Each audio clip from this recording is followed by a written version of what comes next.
All right. Hello. It is Doug Cunnington here from Niche Site Project, and I hope that you can hear me.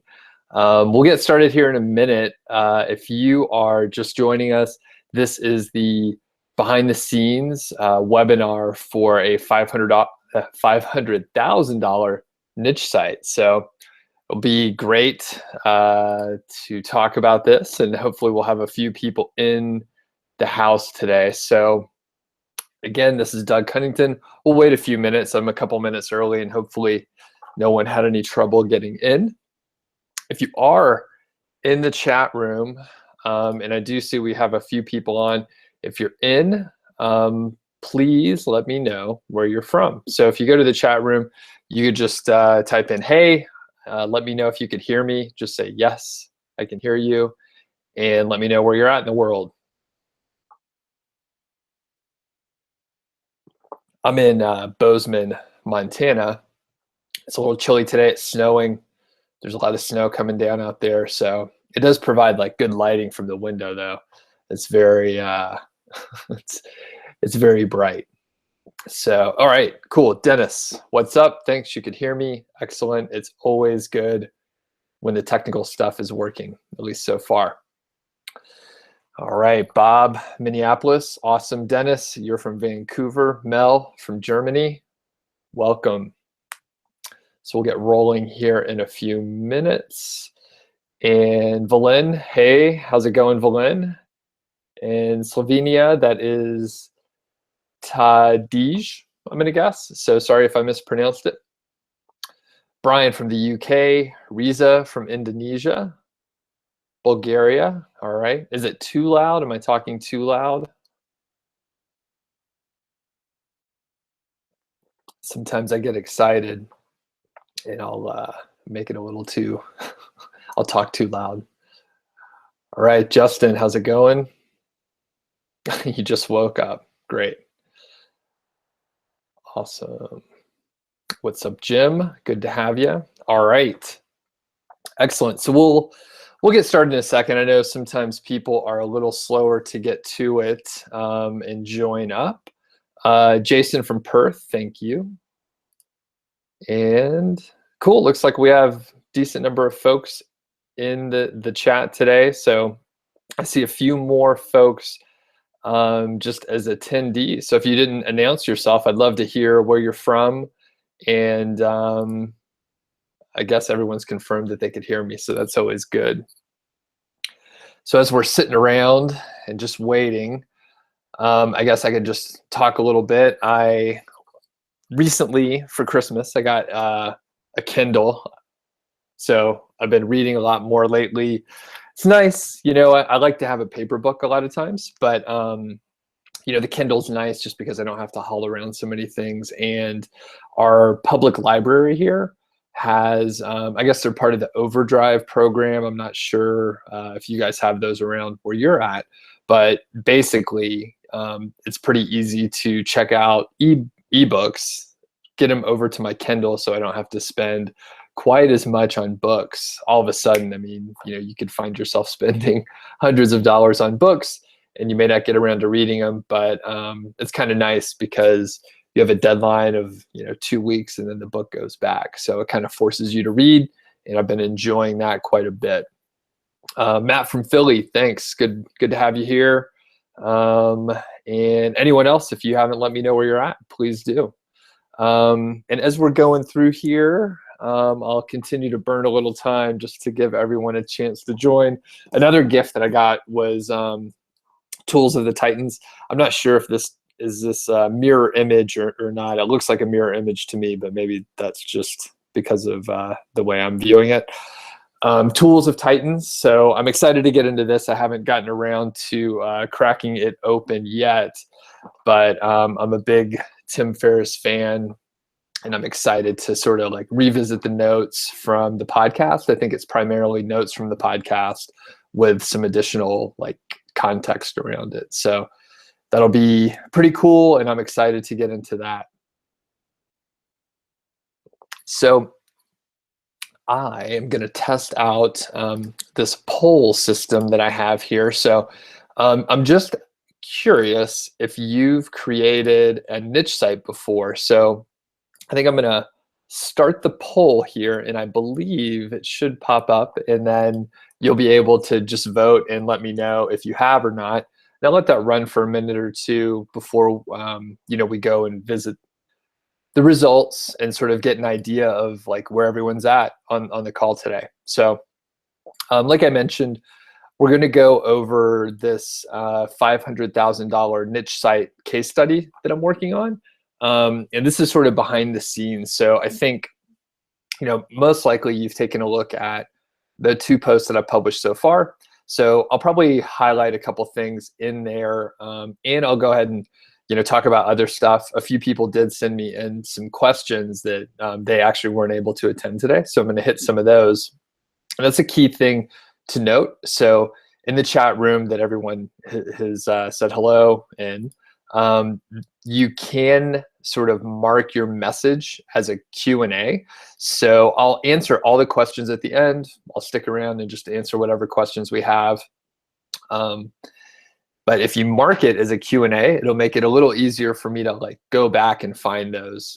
During the presentation, I won't be able to look at the chat so much. Otherwise, I'll just totally get distracted. But if you mark it as the Q&A, I'll easily be able to go back and check it out. So as we're going through, like note the questions that you have, try and save them till the end, but feel free to put them in and mark them as Q&A. So, and I'll try and remind folks to do that. And I'll, if I don't see a question, it won't be intentional that I'm not going to get back to it. So Brian asked a question here. Is this recorded?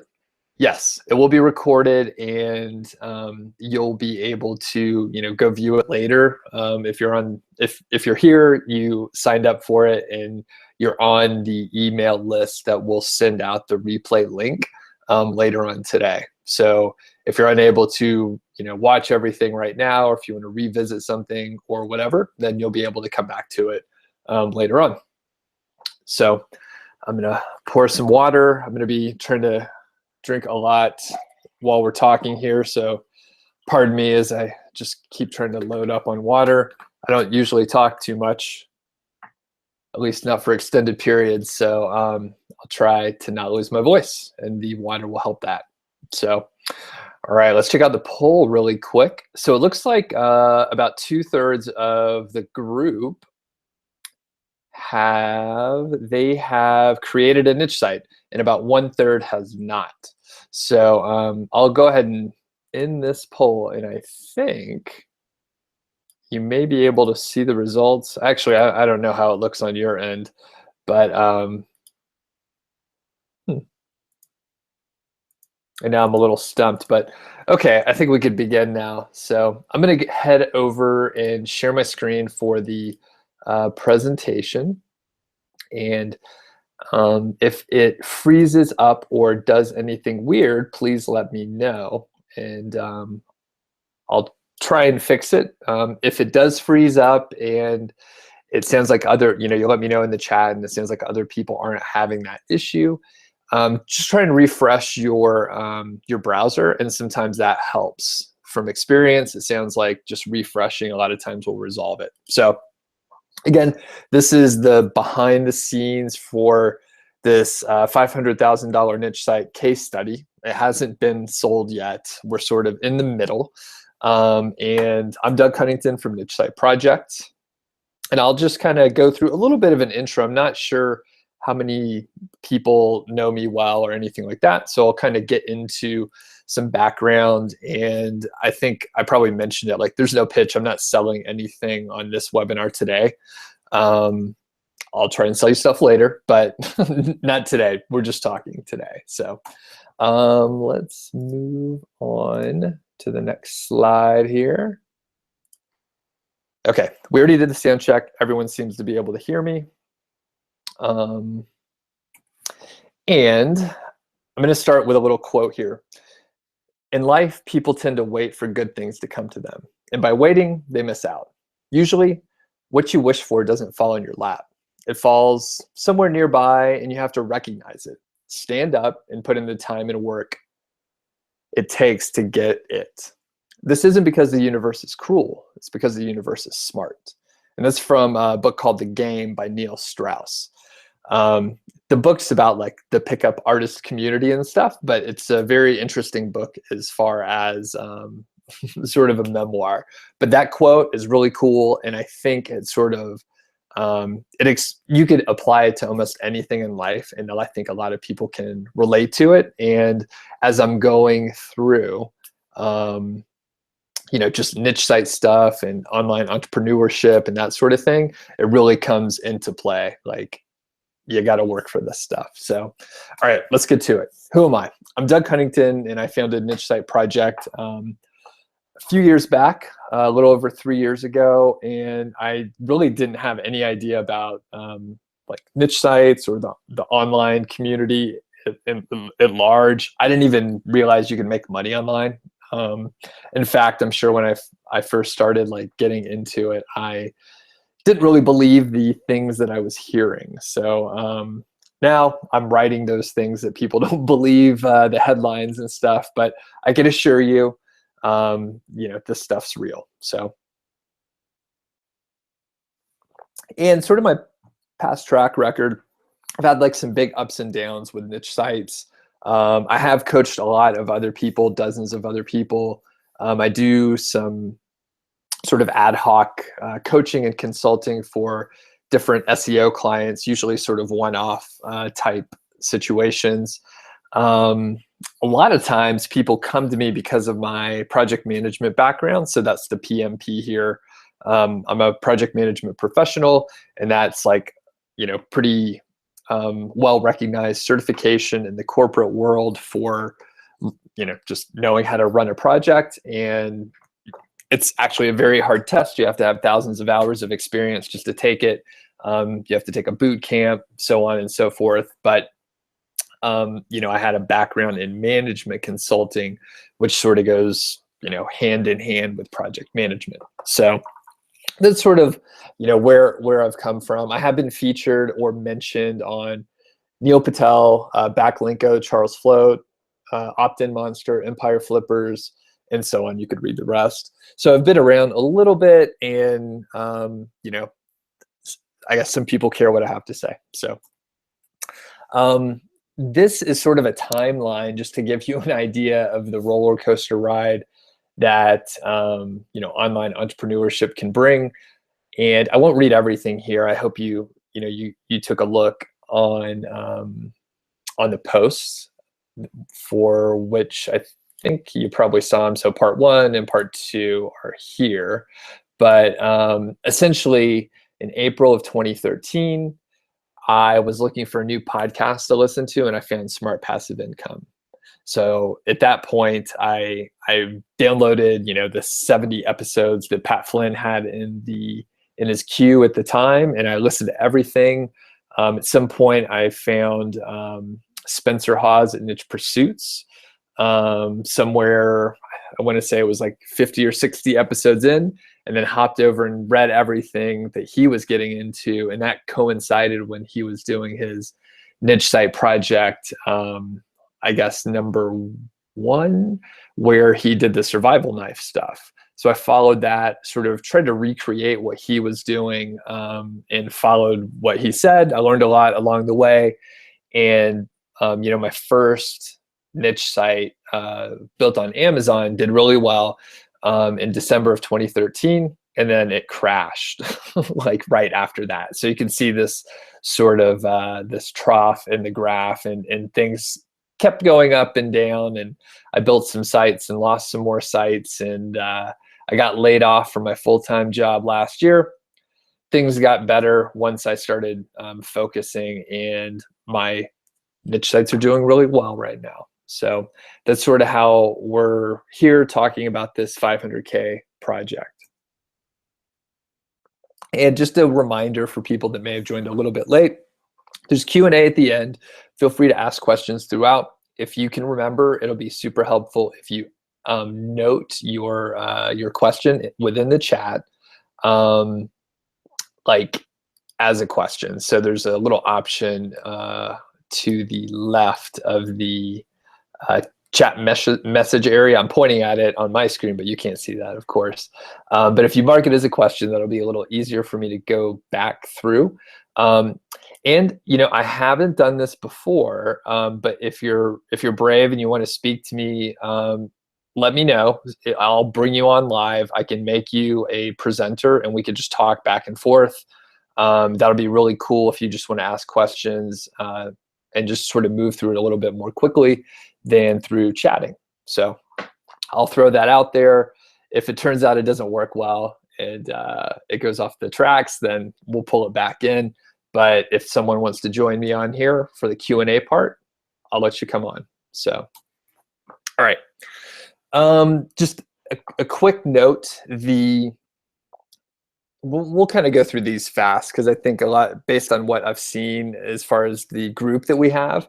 Most people, 2/3, have created a niche site before. So I think a lot of people are on board with the niche site idea. But why niche sites?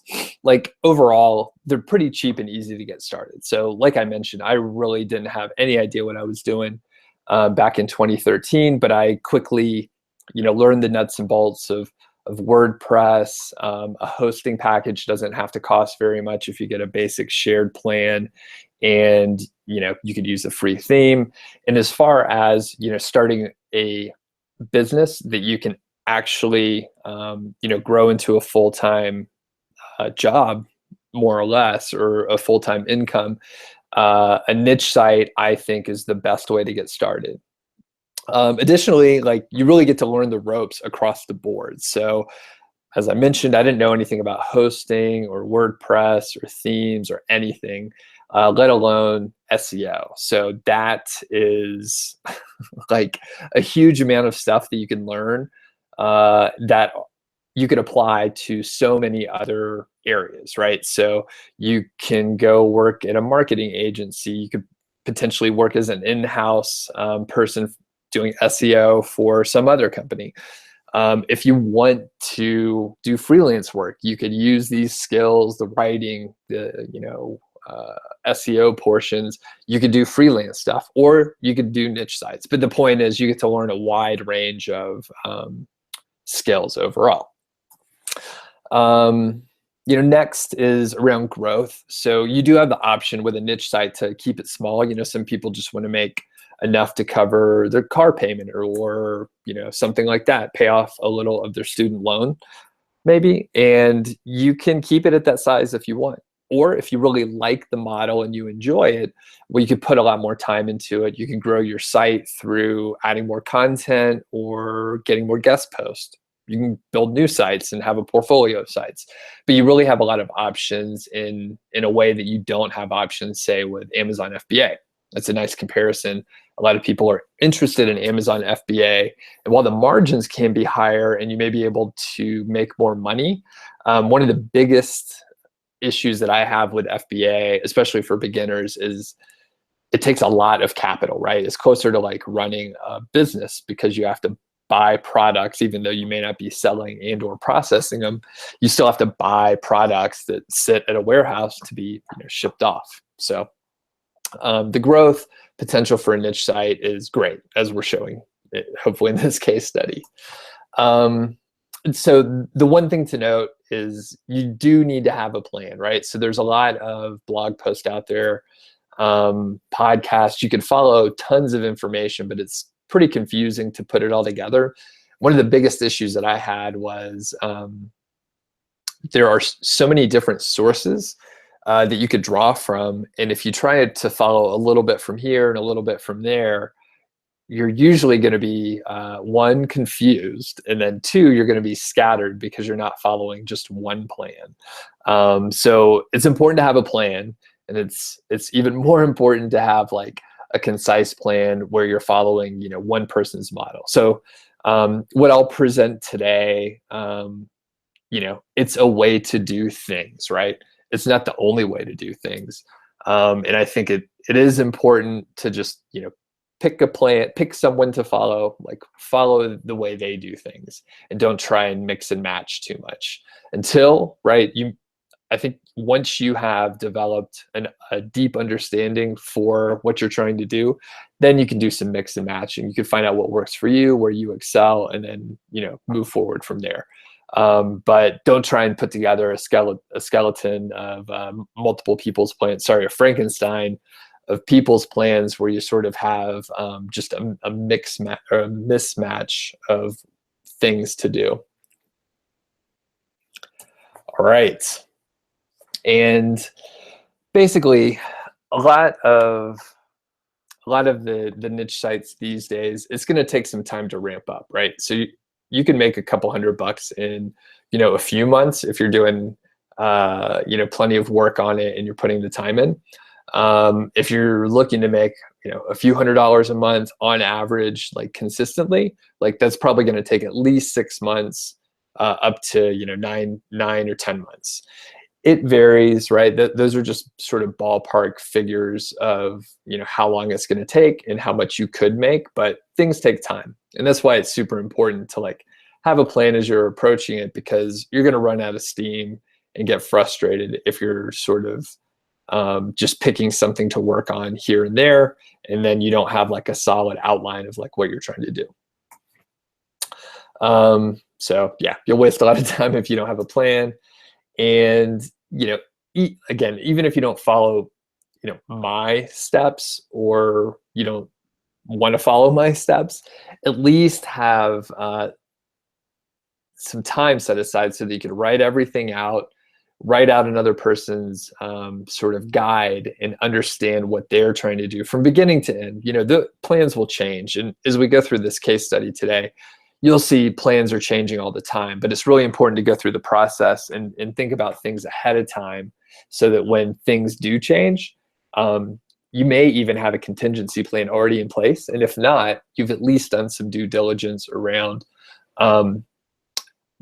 just the process of what's going to happen. And it's very helpful to go through the planning process, even if the plans will change. Okay. The case study. Let's get to it. So before I go on, I see Brian asked the question, where did the 500K value come from? So that is, currently the site is not valued at 500K, right? So that's what I want to sell it for. So currently, and I'll just use sort of a conservative example, and I'll mention how some of the valuations are drawn from. So I'll just use Empire Flippers. I've sold a site with them before, and I'm more familiar with sort of their business model. So typically they'll take like the last 90 days or so of a site's monthly profit. So not just the top line earnings, but the actual overall profit. So they'll take the profit, the monthly profit over the last 90 days, and then they will multiply it by a factor. It used to be 20 times the monthly earnings. Now I think on average it's about 25. If the site has been earning for a while, I'm not sure the exact threshold, but if the site has been earning for a while, say 2 or 3 years at a consistent level, then you can get a higher multiple. So instead of multiplying the monthly average by 25, maybe it's 28 or 30 or 35. So the 500K value comes from that. And taking a slightly more conservative estimate, right? You can think about like the monthly earnings like over a year, right? So if you take the annual earnings over a 12-month period, and then you find the monthly average, I believe, I'd have to look back, but I was talking with my partner the other day, and I believe it is somewhere, the current value is somewhere around 300K. So we're not there yet. We have a lot of growth to do, but the work that I'm going to tell you about shortly actually increased the value quite a bit. So once I joined the project, we were able to like increase the earnings quite a bit, up to 40%, mainly around adding content. So that's where the 500K comes from. And the hope is that we'll be able to increase the average earnings over the next several months so that we can sell it for more than 500K. And we're doing, we're approaching it from many different areas, as you can imagine, with a big project like this. Okay, so quick note about the site. Here are the details. So, and this hopefully should add some, I guess, credibility around trying to sell it for 500K. I mean, even for me, it sounds crazy to come to a project this ambitious. But okay, so quickly, I'll just go through. So 2016 top line revenue is about 137,000. Expenses are about $500 per month on average, right? So that counts for hosting, it counts for links that are being paid out, and those are like the 40 PBN backlinks here. So I joined the project in September, which is denoted here with this green arrow. You can see the earnings were, I don't know how big that is, but that first line is 10,000, right? So it has been making since January of last year, about 4,000 or 5,000, and then it stayed pretty average in this 5,000 to 7,000 range for a while. And then finally in July through August, it was around 10,000. In December last month, it was like over 32,000. So it's grown quite a bit. And, hopefully the work that I've helped bring to the table here is going to, keep it high for several months going out. There's about 45 pages, there were 45 pages when I started on the project. There are about 90 right now, so we doubled the content. And then we have, so the site was started in 2014. Okay, and I see Steph asked a question. I thought PBN links were not white hat. Please explain.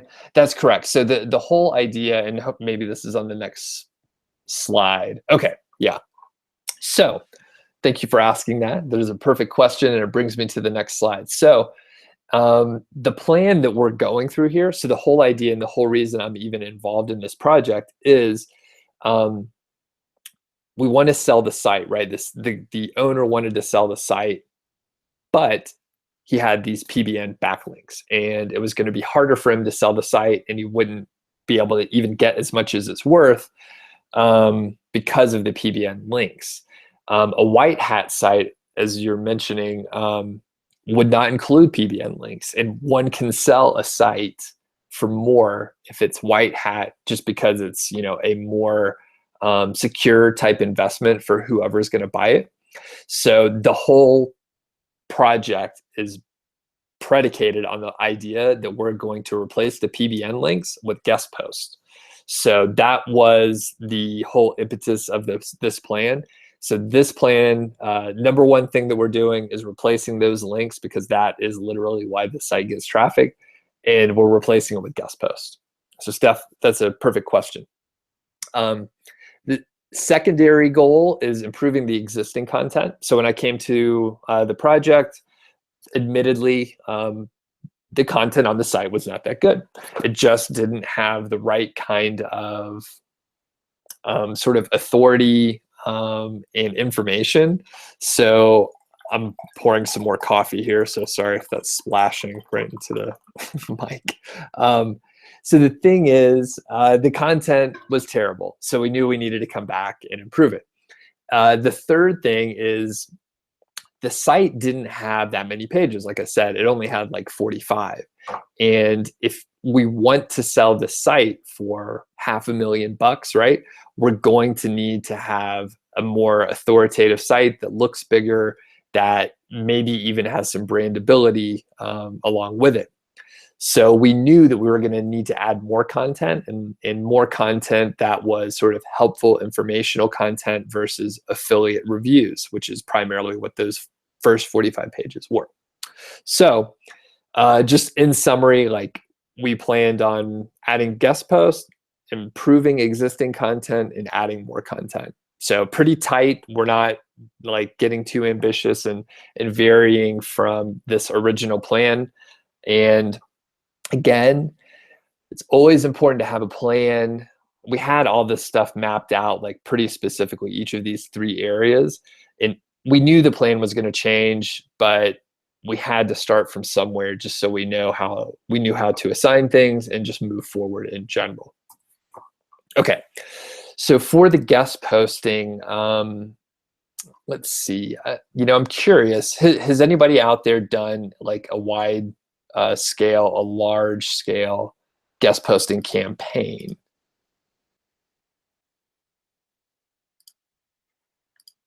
And you could just let me know in the chat. Just curious about that. So guest posting provides, I put in quotes, they're safe backlinks. And essentially, these are just posts on real blogs, right? So there's nothing crazy about it. It's the same sort of like guest posting campaign that we've heard about in the past. The thing is, they take a long time, right? You have to send lots of emails.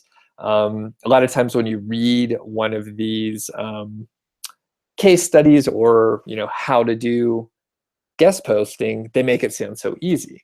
And then whatever they outline in their process is like the same process that everyone follows. So if you follow that process, you end up writing to blogs that are getting spammed because everyone's following that same process. And it makes sense when you think about it. Backlinko and by Brian Dean and like Neil Patel's site, QuickSprout, and then neilpatel.com, right? Hundreds of thousands of people read those blogs like every month. And even if a fraction of them, like 1%, take action and follow the directions, that's still like thousands of people that email these same folks all the time. So, and I see that Matt has done a large scale guest posting campaign. Alex says no, Brian says no, Dennis says no, Mel has not yet, Philin hasn't, and Matt Jez has. So, we have a little bit of a mix, but I'm curious also. I think I have another poll in the hopper that I'll send out to you all that you can answer while I'm talking. So the big thing with this guest posting is we're going to have to do a lot, right? So we want to replace the PBN links with the guest post links. Now, the thing that makes it tough is that the PBN links are pretty powerful, but when you do a guest post, it off the bat, like right away, it doesn't have that much power yet. There's not a huge amount of authority. So that authority will come over time. And I'll tell you a little trick in a second to sort of make that happen where you have it in your control. But the thing is, like, we thought we may be able to replace PBNs for guest posts like 1-to-1. However, after some reflection and actually seeing some early results, it looks like we need more guest post links to replace the PBN links. And it's just a matter of, needing more authority in the backlinks. So it's no huge surprise for us. And we just needed a little bit of data before we could make that call. So instead of getting, 40, 45 guest posts, we're now planning on getting 60 or 80, which is a lot, right? I mean, that is a lot of guest posts. And if you look at guest posting services out there, I mean, each one of those posts could cost like, $150 to like $400, right? So a lot of money to invest in each one of these posts. And, if you go to a service, you really can't trust that they're going to do a good job and not use paid links. Like, you just don't know. By the way, I used to offer one of those services, but it turns out it's a lot more profitable for me to work on my own sites than offer a service. So I stopped doing it for clients and I just do it for myself in my own sites. Okay, so back to this guest posting slide. Essentially, I wanted to make sure we were approaching it with like using a system. so that it would be a little bit more scalable, and well, it just makes it easier to do things you're going to do repeatedly. We're planning on doing, quite a few right off the bat. And the thing is, like I mentioned, a lot of the guides out there will tell you to look for right for us and guest posting pages, but those channels are so crowded, right? There's just everyone's trying to get guest posts that way. So I don't like doing that. In fact, I don't use those at all. I usually actually try and look just outside the niche in kind of related industries. So I should have thought of an example previously, but let's say I'll use something totally unrelated to, Amazon affiliate sites. But let's say I have like a car dealership and I want to, get links, which I guess that's an actual SEO thing that people would do.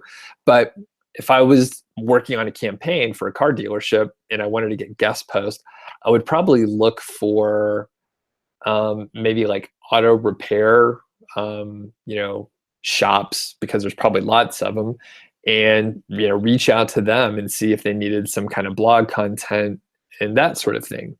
The other advantage you may have with that is they're not necessarily tech savvy, and you may be able to just pick, instead of doing an email campaign, you may be able to pick up the phone and call them. So sort of digressing, we didn't do anything like that.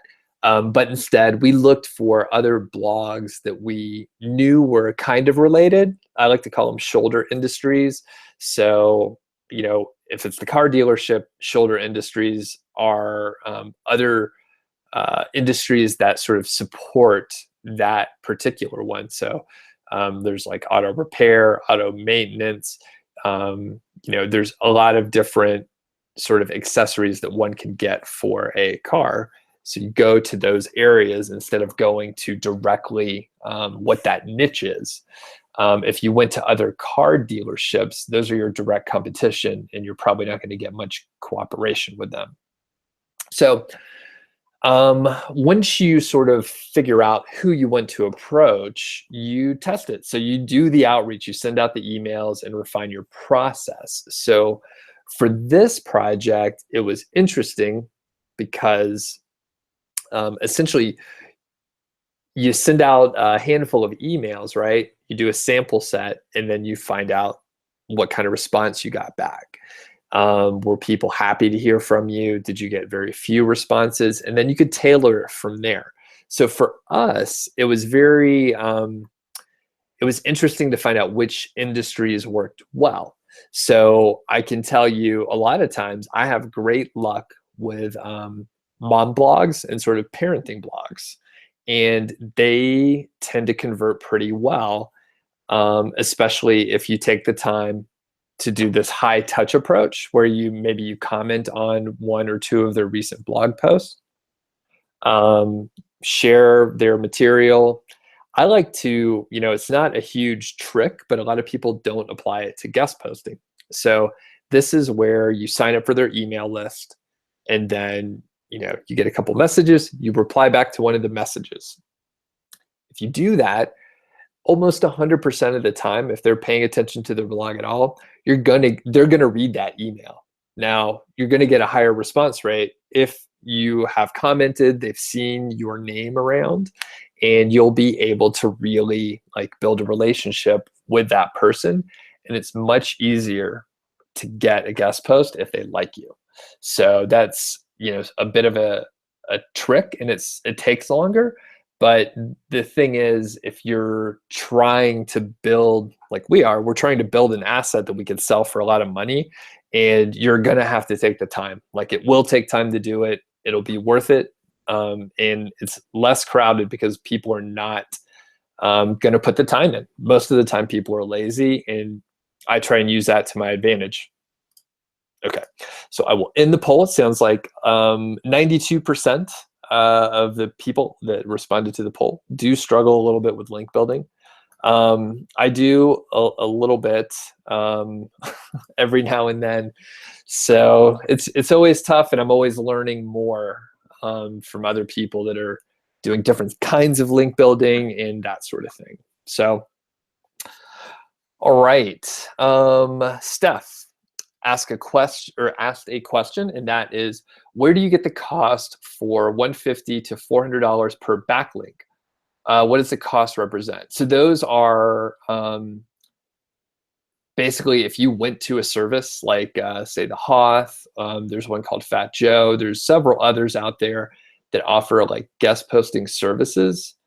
And essentially the price for a link is around that. So it could be off by a factor of, 25, 50% even. But the point is, if you're trying to get, 40 links, 40 guest posts, and it's, $300 per, that's a decent chunk of change to invest when you may not even really be sure that they are not putting PBN links out there, which is what I've heard. I haven't gotten a service like that, but I have heard that, a lot of services say that they're getting you guest posts, but really those are just glorified private blog networks. All right, I'm gonna have a sip of coffee here, so pardon me for a second while I switch to the next slide. All right, so this is probably more interesting, and if folks are interested, maybe I can do more just on guest posting, someday, especially if, link building is something that we're interested in. So let me know. I'll just mention a few, basically, of the tools that I'm using here, and we'll be able to, I guess, figure out if that's something that everyone is more interested in. So first, Google search, right? Just use Google. I use the advanced searches to, take a look at, various areas of the internet. One thing that I like to do, again, is not find the quote right for us or the contributor pages, because they're very crowded channels. People end up getting tons of emails on that channel. So I'll look for, just a blog that allows comments, and they've published a post in the last, say, 45 days. So that's the number one thing that was screwing me up when I first started to try to guest post, is I would basically put the keyword in quotes, and then I would look for a right for us page. And if you put the keyword in quotes, let's say you're selling sports water bottles. So if you put sports water bottle and then right for us, and you try and find something, you're probably only going to find like 10 results, and they're going to be like your direct competitors. So they're never going to let you guest post. So instead, maybe you look for, I mentioned mom blog, so I'll go through sort of a legit kind of case study, but, or not case study, but a legit example. So let's say you're looking for parenting blogs in general, and you would put something like outdoor activities for kids in quotes, and then also look for maybe like leave a comment in quotes, and then search, see what you find. The key thing to do to make sure that they've published in the last 45 days is to use the advanced search filter in Google. And essentially you can just say, only show me results that were published in the last 45 days or 30 days or whatever. And that way you ensure it's an active blog. So what I did initially, 2 years ago, before I knew anything about guest posting, I would just search for whatever blog came up, and I would try and connect with those people. And it turns out, if you try and comment and connect with people that published a blog post like 3 years ago, like they may not even blog anymore. They have no interest in like looking at your comment or anything like that. But if you find someone with an active blog that they publish all the time, they're going to pay attention. So that's, just very basic stuff that I do around the Google search. So moving on, I use Gmail. It's super easy to, filter and search and send a lot of emails in that way. Additionally, you'll also be able to use a few free extensions that make it easier to send a lot of emails and some other stuff, like this one here, yet another mail merge, also called YAM. So if you're unfamiliar, mail merge allows you to send emails based on a spreadsheet of information. So you could have a spreadsheet full of like the name of the person, the email address, the blog that they write for, and you can create one draft email within Gmail and put in essentially a template in which you have it's sort of like a Mad Lib situation. So you could fill in the person's name and that sort of thing. So you're able to send up to 50 messages a day for free using that mail merge program. So instead of sending 50 single messages, you'll be able to just write that message once, pull the information into a spreadsheet, and then you click send, and then about 30 seconds later, 50 messages were sent. You could also get tracking as far as whether the person opened the email, if they replied, all that stuff. So YAM is like an awesome tool. And even I'm going to mention a couple like paid tools in a second. Even after using the paid tools, I went back to YAM just because it's easier for me to use. It's a little faster, and I like a lean application instead of using something bigger. So moving on, I did use Ninja Outreach for a while, especially when I was doing multiple campaigns at one time. You can check out Ninja Outreach for a 14-day free trial. I think it's the sort of the best outreach app out there right now for sort of individuals and small teams. There are some bigger tools out there that are more expensive, and they look a little slicker. I think they're a little bit more robust. They are a little more expensive, and they're built more as a CRM and can be used by sales teams a little bit more, where our focus is more just the outreach. BuzzStream, I started using BuzzStream, and well, you can see what I wrote. It's super buggy, and I hate using it. So I kind of quit using BuzzStream and went over to Ninja Outreach, and then even went back to my original method of just straight up Gmail and using a free extension called YAM. And last, other tools, tips, and tricks, social media. So, again, if you warm up your contacts, you're going to be able to, just get a better response rate. So whatever channel they are on, social media channel that is, go there, share their stuff, tag them on Facebook, share their stuff, and that sort of thing. So it's all relationship building, and you can do it in whatever fashion you want to, or wherever those people are. Go find them. Okay. So overall, I put this sort of agile style guest posting where basically you're always trying to figure out how to do it better, right? So it's not going to work if you find a plan and you stick to your plan and you never alter your plan. In fact, we had a little issue with that. And if you keep doing the same thing and you get the same result, that's just going to keep happening again and again. So as I go through, send a few emails, find out what happens. How do people react? It's a continuous feedback loop, and I'm always trying to improve the process and learn from others, right? So that's another thing. I'm always trying to read new stuff, find out how to do things better. So whether you're doing guest posting or some other kind of link building, it's always important to take the results, figure out how to do things better based on what you learned on the results, right? So once you have that information, once you get the experience, that's a big competitive advantage from people that are starting out and they don't know what you know from going through certain things. So, all right. I see Matt lost a connection, so we're going to head out. Cool. I think if anyone has an issue out there, hit refresh on your web browser, and that a lot of times will take care of it. So in fact, let's pause here while I get some water. Can everyone hear me? Like, is everyone out there? And in fact, I'll stop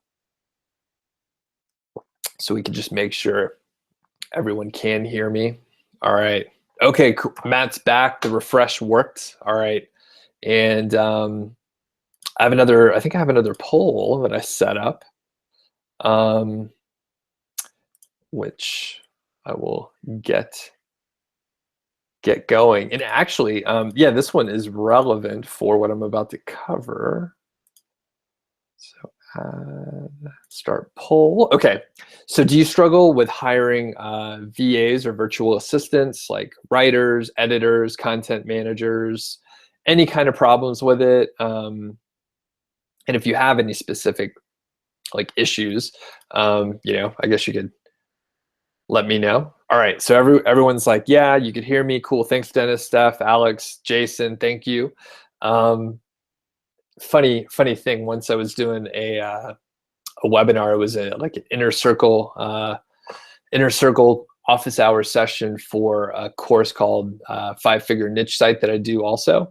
And yeah, I talked for like 30 minutes and they couldn't hear me. Like no one saw it. So the second time that I did it, I held the session again. The second time was much better, but I've definitely talked to myself for more than half an hour and just kept filling time. So that's tough to do. I don't recommend it.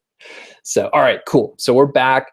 The poll is out there. So let me know how you do with virtual assistants. And the reason why it comes into play, we'll share the screen again. The reason why it does come into play is this content stuff. So like I mentioned, the content sucked. I mean, it was pretty bad. So whatever the topic was, basically whoever wrote it didn't know anything about it. They were just a hired gun, just a freelancer on Upwork, and they did a good job, as far as what they were hired for, but they didn't know anything about what they were trying to write. So it was unfortunate, and I essentially fixed it for about $200. So what I did was pretty simple. I wrote out the 4 steps there. So I researched it, right? So essentially that step just consisted of me Googling and looking around at different results. Pretty quickly, I was able to figure out, some of the best resources online for the particular topic. I think I picked about, 3 to 5 different resources and, checked them out, read them. That probably took, hour, 2 hours or so. Not a huge amount of time, but I set aside some time and really dug into the material. I would probably understood it really well at that point, just because I just consumed all this information and I was pretty highly focused on it at the time. Immediately afterwards, I wrote an outline. So that probably also took an hour or two. And the reason why is through the edits, right? So at first I, looked at how the material was organized and decided if I wanted to keep it that way, if I wanted to shuffle some things around. Another key and really great way to do research is around the, if you research and you go to the manufacturer's websites, a lot of times you'll end up with resources that are so much better than someone's niche site that just from reading that and using sort of firsthand material, you'll be able to create better material and have a better understanding of that topic. Additionally, most of the time, you can probably just download the user manual for almost any product for free. And that stuff is filled with great information. There's frequently asked questions, troubleshooting. I mean, this stuff goes deep because it's for the product. So, they do a great job, or some companies do a great job with this documentation. So moving on. So these happened in the same day, right? So research and outline. pretty straightforward. It takes a few hours, and I coined it, the research paper method in one of the posts. And I mean, you really just treat it like a research assignment, whether, it's, you think back to your school days, or, an assignment that your boss may give you. You got to go do some research, put the time in, write an outline. You should understand it pretty well. You should understand it better than the people that are going to write it. And that'll help them, when you provide them that information. So that's the key thing, right? So, one of the reasons why the original content sucked is the original assignment was pretty vague. Write about, sports water bottles, right? I'm not very creative. There's like 2 water bottles in front of me, so I'm just looking at things in front of me. So the thing is, if you give them a lot of inputs, it'll make it easier for them to understand what you actually want. And then if you give them resources to go reference to, they'll have some of that understanding as well. And they'll be able to write it a little more authentically, instead of, just trying to get out content as quickly as possible. They'll have a little understanding, and it'll be faster for them because they don't have to go dig up the resources. Yes, you do have to put some time in ahead of it, but at the end of the day, right? So this higher step, at the time, I think I had already tested 2 writers, right? Actually, I had 2 writers on deck, ready to write for me, but I originally tested 4. And I had them write, 4 separate writers. I had them write 1 article that was 1,000 words each, right? And they were different articles, and they were just on a topic. I gave them, general directions, but I didn't do this outline process.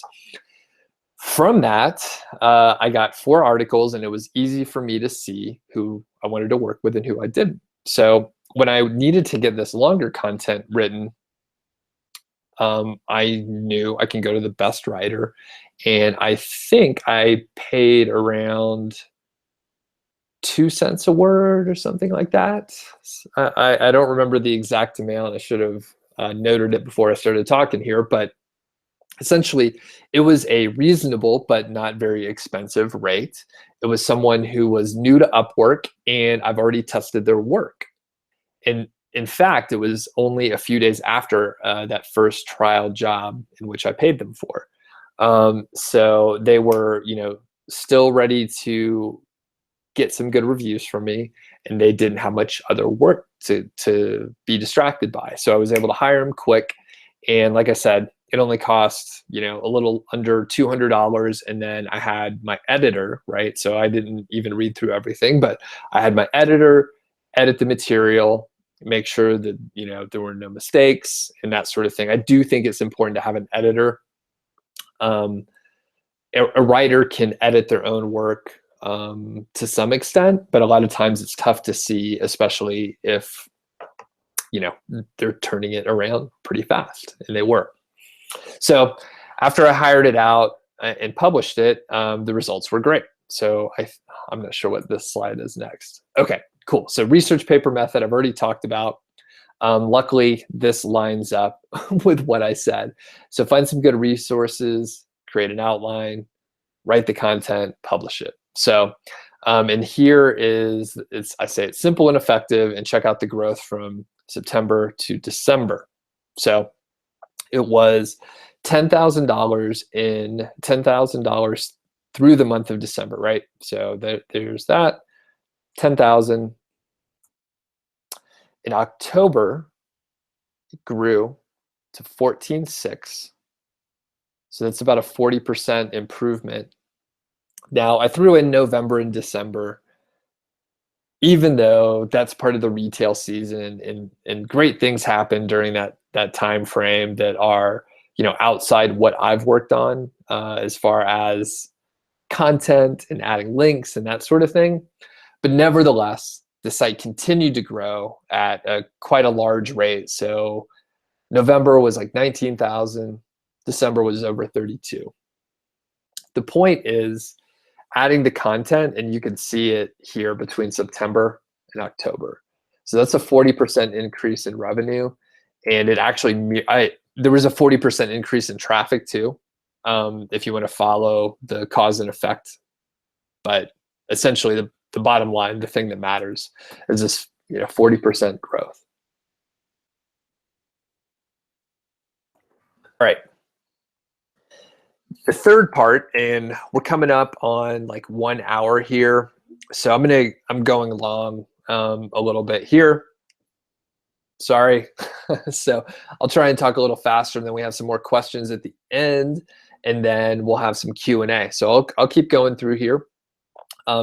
Adding more content. So why add more content? The reason why, I kind of mentioned it before, but we want to sell the site for over $500,000. And if we're going to do that, it's going to have to be like a well built out site. There's more implied value if there's more pages. And it turns out, using this KGR, that's the keyword golden ratio, using the KGR method, we can add content that won't actually need additional backlinks to get traffic. So the overall idea with a KGR is they are low competition keywords, right? They will be searches of less than 250. So here's the actual definition, right? So it's the all-in title, that's an advanced Google search term. All-in title divided by the local monthly searches where LMS is under 250. It needs to be under 250 or the model sort of falls apart. The idea is you'll be able to publish this content and it'll pretty much rank in the top, say, 100, like in days, right? Super fast. If your site has enough authority, it'll probably rank in the top 30, maybe even the top 20 in like a couple days. So instead of publishing stuff and waiting 6 months for it to rank or something like that, you publish it and it starts getting traffic right away. So I know there's a math a math problem, right? So if the number of searches are under 250, then no matter what, even if you rank number 1, you're not going to get a huge amount of traffic from it. So two things going on here. One is that there will be some keywords where you'll get way more traffic than what you think based on the local monthly searches. I find that it's usually about 5 to 10%. Meaning if you publish, say, 20 articles, right, using the keyword golden ratio, usually 1 or 2 of them will exceed your traffic expectations by many times. So I've had this happen a few times on different sites, and essentially, my crown jewel, the one that's really impressive, is there was a term that got 0 searches per month as reported by Google, but miraculously, for months on end, the page gets 10 to 20 visitors per day, right? So if you do the math, that's 300, 400 different visitors to that page per month. So the math doesn't hold up because Google told me that search term only got 0, right? But I'm getting hundreds of visitors per month. The thing is, it's coming through long tail traffic. I don't know what term it is, but somehow people are searching for stuff. They're finding the page. So anyway, keyword golden ratio, it works. I'm getting more data from readers that have tried it. They have a blog. They publish some stuff. And it's the first time ever that they've had stuff that ranked. And guess what? It ranks in like 2 days. So it changes the way that they look at it. Interesting thing, kind of like what we talked about before for guest posting, finding these keywords is a little difficult, right? You have to search around. Once you find a pocket of them, you'll usually find quite a few. It's sort of like a way of thinking. And once you get some experience around finding those keywords, you'll find dozens of them. And it's pretty cool because they rank super fast. So it's sort of another filter. I mean, again, people don't want to go look around for these keywords, and they want a shortcut. So if you're willing to put in the time and look up and find the keywords, then you're probably going to be all right. Okay, so publishing without writing. This is sort of how I built my team. It's totally modular. That's me, or you, the owner, founder, the manager, whatever. And what I did, I started off with like 1 writer. And I found one writer that was good, and then I hired one more. And I was actually doing the content management and editing at first, but once I had a couple writers doing stuff, I found one that I liked that wanted to increase the responsibility. So I promoted her to a content manager / editor. I layered on, the activities and tasks so it would be easy to come on board. So at first, maybe she was just editing. Then later, I showed her how to add images, and then later I showed her how to add, YouTube videos, interlink the website, and so on. So now she could just get content from a writer, process it how I would process it, and then put it in draft mode. And then all I have to do is check it out, make sure it looks good to me, and then I hit publish. The cool part is once you have the sort of process in place, you could just add as many writers as you want. So really quickly, in a matter of a day or two, I can go from one writer, which I kind of just have like one writer right now. I can just hire like 3-4 more writers. And then, assuming the content manager has enough time to go through and do the additional work, they'll be able to, the team collectively will be able to publish a lot more content because I can just add as many writers as I want here. The other thing that I do is not noted is I'll have like 2 content managers working in parallel. So that's super helpful when you have to, consider that sometimes VAs disappear. And I'm going to mute just for a second to cough. Pardon me. Like I said, I don't talk that often for this long period of time, so it's a little hard on me. So that's sort of how I build the team, and it's very simple, right? Nothing complicated, but it's really modular, and it's great, like I mentioned, to have duplicate content managers and editors so that someone goes on vacation, everything doesn't halt. It's really good to have that built in. So this is the whole thing. I mean, we published a lot more content, and I didn't write any of it. I just found people that were actually better writers than me to go do it. We're not paying, outrageous rates. It's not super complicated. It's just going out and like being willing to, test the 4 writers so I can find the best one. By the way, each one of those 1,000-word articles that I had him do as a trial, I paid $14 for them. So it's a bit of an investment, but when you look at the grand scheme of things, it's really not that bad. Especially, right, we were able to see like big results like really fast, right? So we went from 10,000 to 14,000. So I mean, the ROI is super easy to calculate for this particular case. It's not always, especially if your site isn't pulling in a ton of traffic yet. So, okay, moving on. All right, so the wrap up here. So overall, the site was a gray hat site, had PBN links, and we want to sell it. So we're working on replacing those, 40, I think it's 45 PBN links with, we were going to do 1-to-1. We were going to do 45 guest posts to replace the 45 PBN links, but now we're looking at, 60 or 80 to replace those PBN links. Part 2 is improving the existing content, of which we're pretty much done there. So we've improved the critical content that we needed to get to. We're adding more. I believe we're pretty much done with that also. So we've doubled the content on the site. There's a lot more words. And the other part that we're going to be able to do is once we see which keywords are getting traction, or sorry, which posts are getting traction based on the KGR, we'll be able to go to, say, the I'm just making up a number, but we'll be able to go to, say, the 15 different posts that are ranking in the top 10 and improve that content. So there's always room to, go use that research paper method and improve content. in a lot of ways, especially, our site here has been around for over 2 years. It's getting quite a lot of traffic.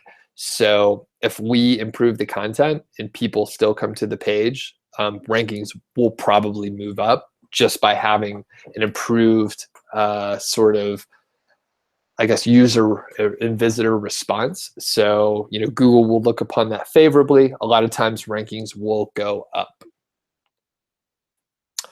All right, so I think there's a few questions that I'll hit here that people sent in, but at this point, if people have questions, I'm watching the chat a lot more closely now. So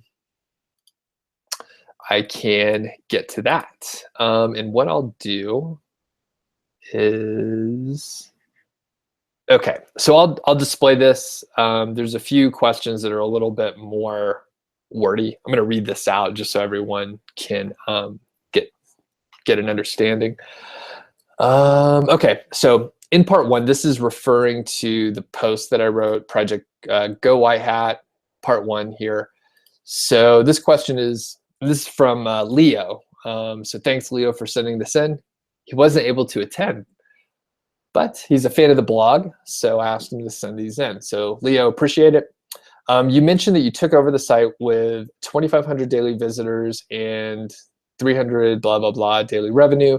This RPM totally shocked me. Last site, he had AdSense revenue of $6. So the Amazon site is earning 133 per 1,000 visitors compared to AdSense, which is earning 556. Then he has 3 follow-up questions. So how do you feel about the 133 RPM?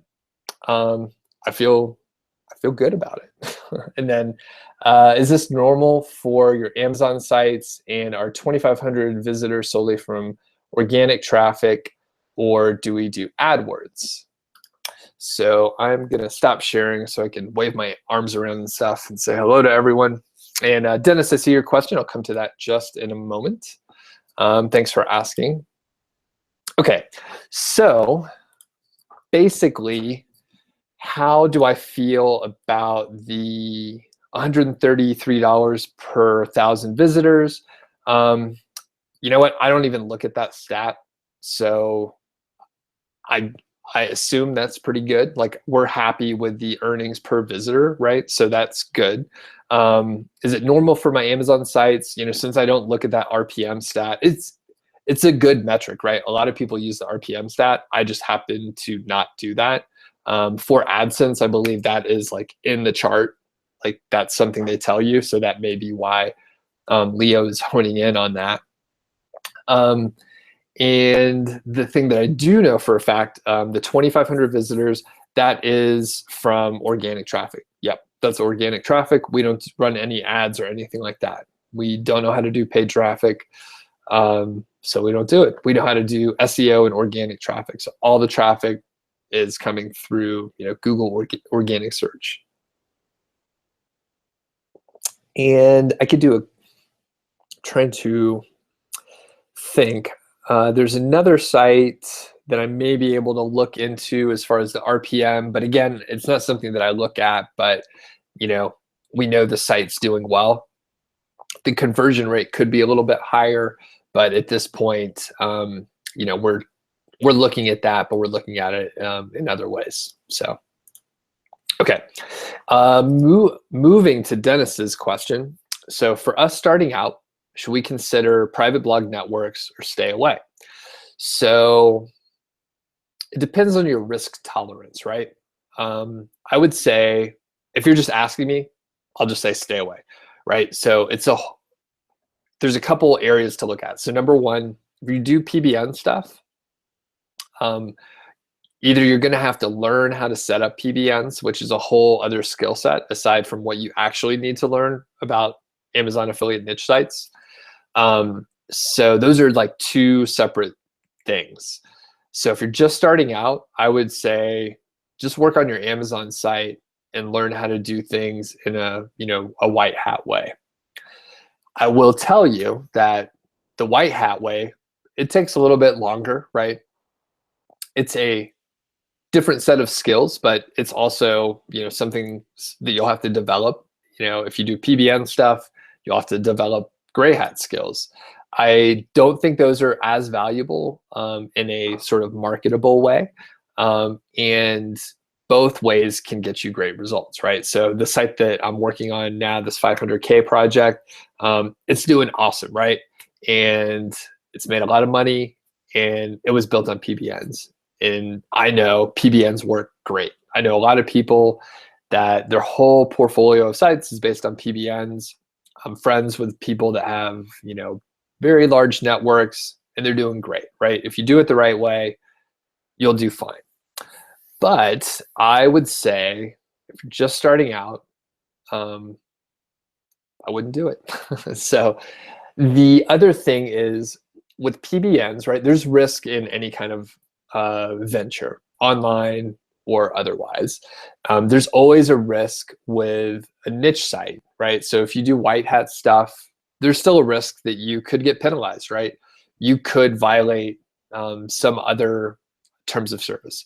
If you do PBN stuff, your risk is higher inherently. Like, you're going to be setting off red flags, yellow flags. Things are going to happen. You will get noticed. Most of the time, you're probably going to be okay. But here's the problem, right? So let's say you build a site, Dennis. You get a site going. Things are going well. You're starting to get some traffic. You're getting traction. You build a couple PBNs. Maybe you rent some links from a reputable network, and you're starting to make some money, right? Things are going well. You think, hey, I could do this. And then your site gets penalized because not any of your specific actions, but because of the network that you were building or the network that you were renting links from, most likely. And then it goes away, right? Like all your work basically goes away. It evaporates overnight. So that timeline that I showed at the beginning, like, everything was great until it wasn't. And then my site crashed. It was penalized, and it went from making like $6,000 to like 100. And then, at that point, it's basically worthless. It's not like if you own a warehouse full of widgets or whatever, like, you could always sell the widgets, right? But when your website is penalized, like, the intrinsic value is gone. Like, there's no value in a website. So anyway, it was a long answer, Dennis. I don't have the stomach to deal with the PBN risk. So, and I have time, right? So I'm looking at like long-term stuff and long-term asset. And if it takes me a little longer to build the links, that's totally cool with me, because I know those links are going to be there for a very long time. So, all right. Next, Alex asks, would you mind sharing the broad market of this site? Perhaps the target audience for conversion purposes? No, I can't share anything about the site. I'm sorry. So I'll just move on from there. And Bob and Alex, if you have like a follow-up or different question, like, I'll be happy to answer it, but I'm definitely not in the public revealing of sites at this time. So Bob asks, what do you do to improve the previous content? Add more words, do better on-page SEO? It was, great question, Bob. So it was mainly around adding more words and improving the words that were on there. So it was a twofold approach, where, some of it I could just read and I'm like, well, that writer wasn't that good. They didn't do a good job. Let's fix it up. Let's tighten up the content. Maybe they used a lot of filler words to hit a word count, stuff like that.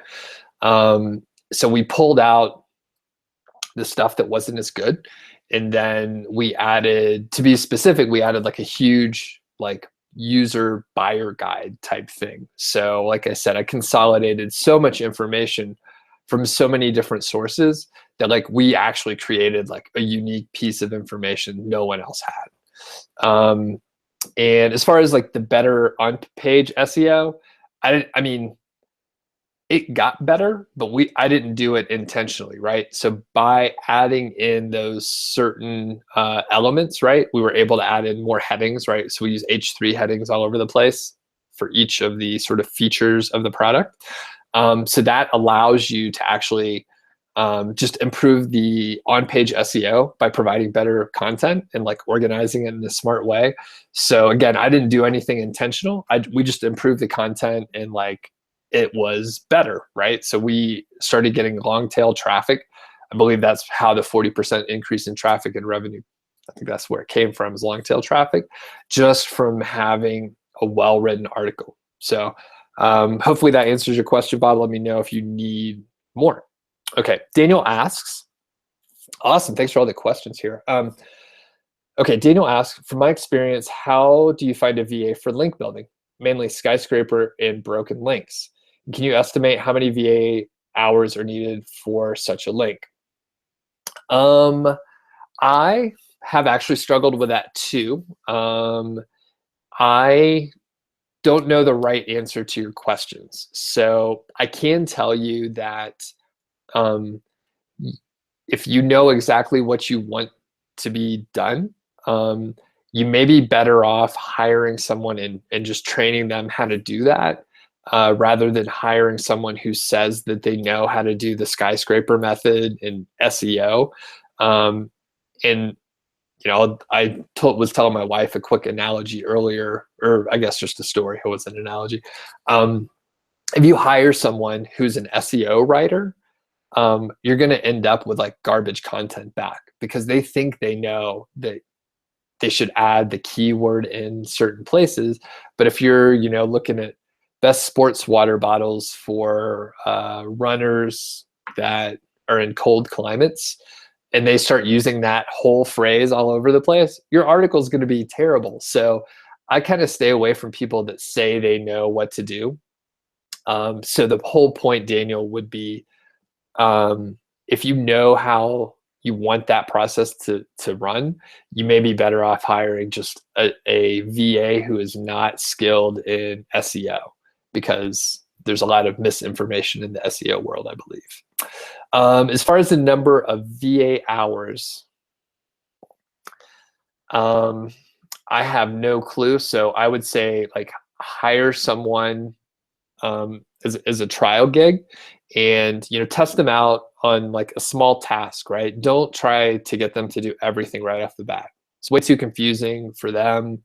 A lot of times, and speaking for myself, if you give someone instructions on how to do something and they have questions and they don't understand it, like it's my fault for not writing good directions. So those questions that they're asking me like should be feedback on how I can improve those directions, right? So my goal is to have like solid ironclad instructions that I could like give to another VA.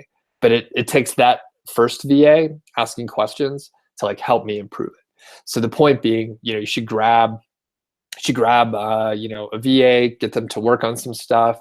You guys work together, you could improve the process. So the first links are going to be more expensive to get, and then the following ones will be cheaper. So Daniel, I hope that helps. If you have a follow-up, let me know.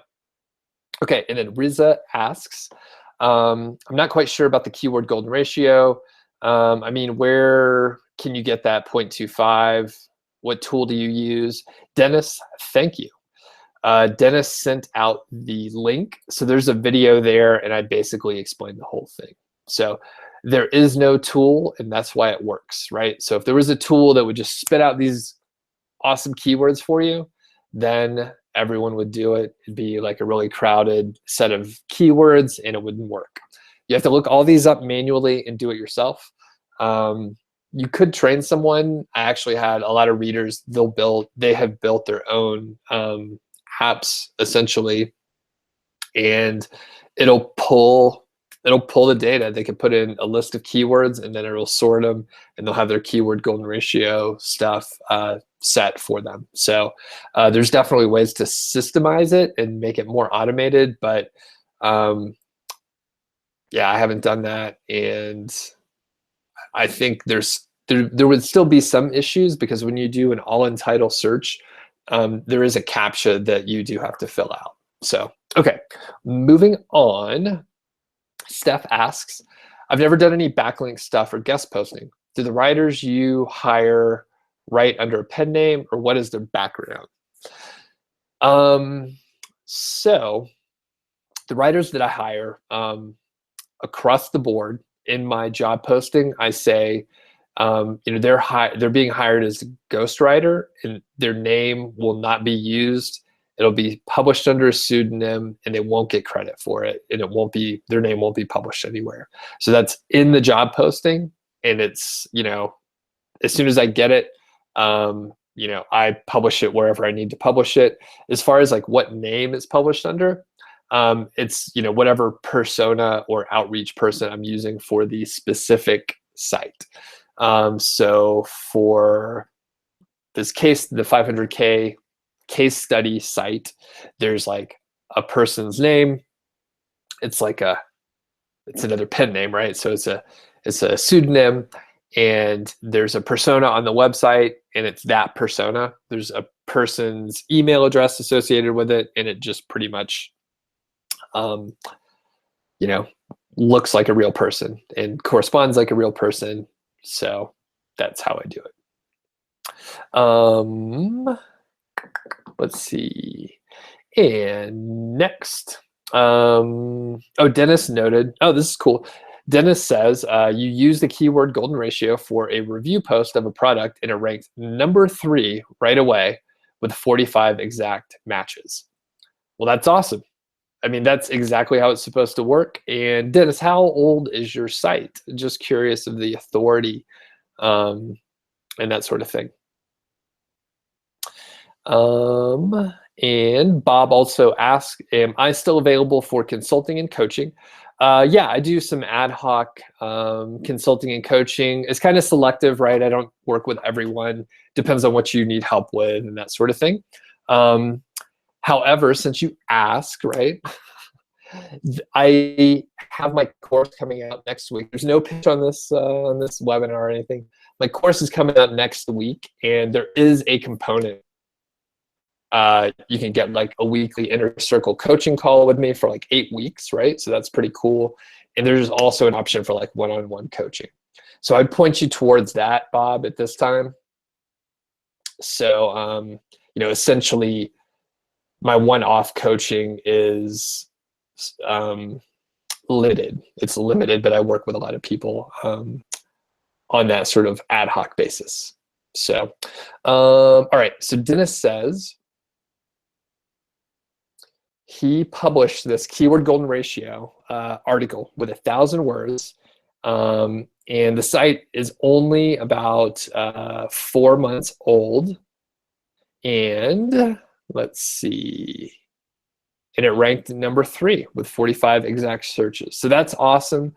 That's basically what I do, right? So publish about 1,000 words, see what happens. And then, you're ranking number 3 right now, but, Dennis, since you have like this information about like the site responding well, the page responding well, you can go back and like add 1,500 more words, right? Put in 5, 6 more products, or improve the user's guide, do that research paper method. And then, I think you'll find, it may take a little while, right? But you'll find that improving that content will push you from like number 3 to higher. And the other cool thing is like from that article, put interlinks to other pages on your site, and then you'll move traffic through your site and pass that link juice through your site. So that's sort of another level, right? And if you do this, so imagine that, right? You do it for 100 other articles. All of a sudden, you're getting a little bit of traffic to each one of those pages, and each one of those pages are interlinked to different pages on your site. So you just increase the link juice like across the board, and it's organic search traffic coming to your site to those pages. So super cool. All right. We are going to look at the 2 questions here. Then I'm going to jump back to Leo's questions, and then I'll come back to the chat. So Daniel says, let's see. He doesn't have experience with hiring VAs. Did I ever try to calculate how many hours me or my assistants need to spend per link No, I haven't done that. Currently, the way I have my guest posting outreach team built out is via like a fixed bid scenario. So the time in which it takes doesn't matter to me. I am only looking and paying for results at that point. So that's how I'm working it right now. Kingston asks, oh, Daniel, if you have follow-ups on that, let me know. Kingston asks, is it advisable to disclose your keyword for a product review to your writer? It's it's fine. If you're hiring just a regular old writer, they're probably not going to, they're not going to be your competition. And that's the least of your worries, basically. Don't worry about it. Yeah, you could tell the writer the keyword, but essentially I give them the title of the article, and I may give them some sample articles to draw information from. But for the most part, I'm not worried about, writers taking my keywords. So the key, honestly, like keywords are a dime a dozen, right? You can go to my site and download 15,000 keywords for free. I'll just give them to you. It's more about the execution, right? It's more about taking these steps, right? All these independent steps and putting them together. So if you give a writer a keyword, who cares? It's not a big deal. So good question though, Kingston. I felt the same way back in the day when I was hiring my first writers. I was like, I don't want them to know what site I'm working on. You could imagine my editors and my content managers, they have access to my site. Like, not only do they know what site it is, like they put in my affiliate codes for me. So, that's a big amount of trust, but it's something I'm willing to, work with them on after, we've worked together for a while, and I built the trust with them. So, all right, Steph asks, to start as White Hat now with a niche site, since it's slower than a PBN, what's the best way to track if you're going on the right track? What would you recommend to do weekly? Is it all tracked in Google Analytics? It's a big question. Basically, what's the best way to ensure you're on the right track? So I think it's a very big question. So I got to think for a second here. Overall, I think it's super important to, this is what is kind of in the course, right? I think it's super important off the bat, when you launch your site, publish 10 articles, right? You don't have to do 40. I know Perrin from Niche Pursuits back in the day, and then now he's at Authority Hacker. He was like, oh, you got to publish 40 or 50 articles. I say that's crazy. Like, I wouldn't do that, right? Like, that's way too much. People lose their motivation. It takes months to publish 40 or 50 articles. But you could do 10, right? So you could do 10 articles in a few weeks, right? Even if you write it yourself. So publish 10 articles and then start working on link building to the 10 articles, right? You don't have to go crazy and publish a huge site. You don't have to do an authority site, as they talk about. You don't need a huge site like that. The way you start getting traffic early on, and it's super important to get these small wins, right?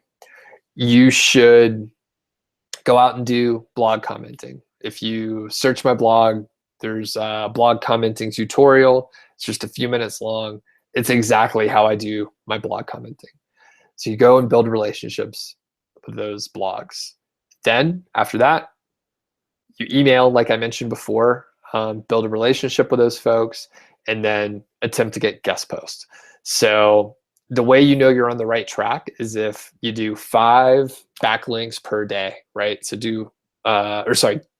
blog comments, which will get you backlinks. Again, follow the method on my site. I think, actually, I could post a link in there real quick.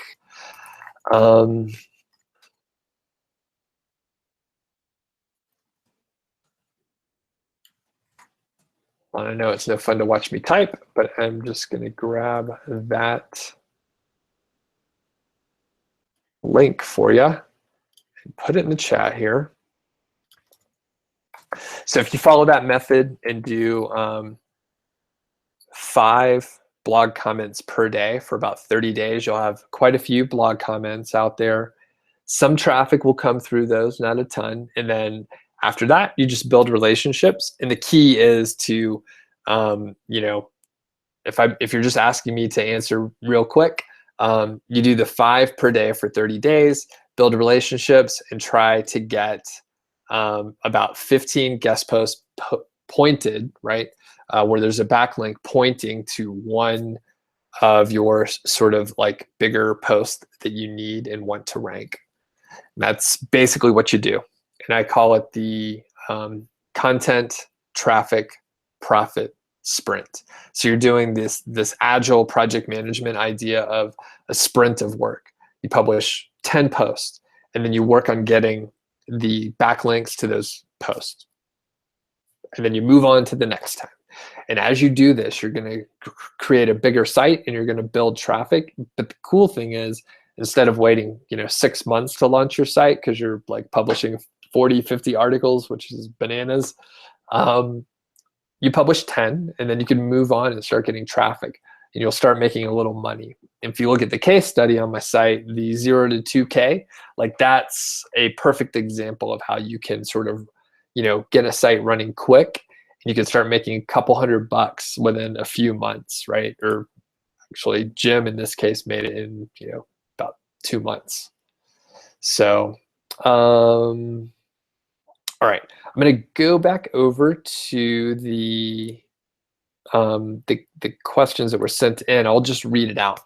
So this is the question from Leo. So when I became involved in the site, there were 45 pages of content. Can I give an idea for the number of terms that we're currently ranking for? You know what? I don't know off the top of my head.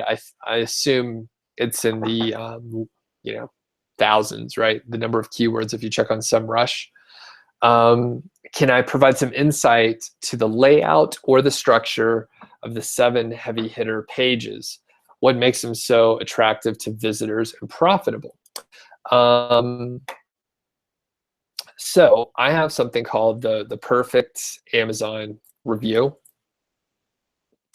And I will show you that in a second. Hold on, that is also on the site somewhere, and I'll put this in, and hopefully Leo will see this later. But essentially, if you're curious about the format, it's at the very bottom, right? So if you go to the page that I sent, which is my Amazon affiliate, basically the ultimate guide, if you go to the bottom, there's a PDF, and it's the perfect Amazon review, right? So essentially, I follow that format. There's nothing magic about it, right? I mean, essentially, if you go to like the Sweet Home or the Wirecutter, it's a format really similar to that. And Leo further asked, what makes those pages so attractive to visitors and profitable? There's just a lot of people searching for the term, right? So a lot of people searching for it, and there are, there's good information at this point. That's the best information online. That's why we're ranking #1 for it. There's tables in there that no one put together before ever. It's just unique information at this point, and it's through that research paper method that I talked about. There's nothing special about it. It's just very specific information about exactly what they're looking for. The reason why it's so profitable is it's a buyer's keyword. So it's like, has either like best in the front, or like reviews or something like that, right? So it's people literally on the way to Amazon, and they're just trying to get a little more information. That's all. And then Leo asks again, or further, right? So in part 2, Leo wants to know this. So you mentioned that you identified 7 pages of content that needed to be added to generate 80% of the traffic. Can you please explain the decision process around choosing that number of pages? So actually, this is either I wrote it wrong or Leo misunderstood a little bit. So basically we did an 80-20, right? So we're like, we don't want to improve all the content because that would be overwhelming. Let's just do 80% of the traffic. So we looked at, essentially we downloaded, what did we download? I can't remember. It may have been the SEMrush report. I can't remember. But essentially we got a breakdown of, oh, sorry, it may have been our clicky report, right? So it's like Google Analytics. So we downloaded our analytics and we looked to see the percentage of traffic that each page got, right? So we just looked through and figured out that 80% of our traffic was going to just 7 pages, right? So 80% of the traffic only went to 7 pages.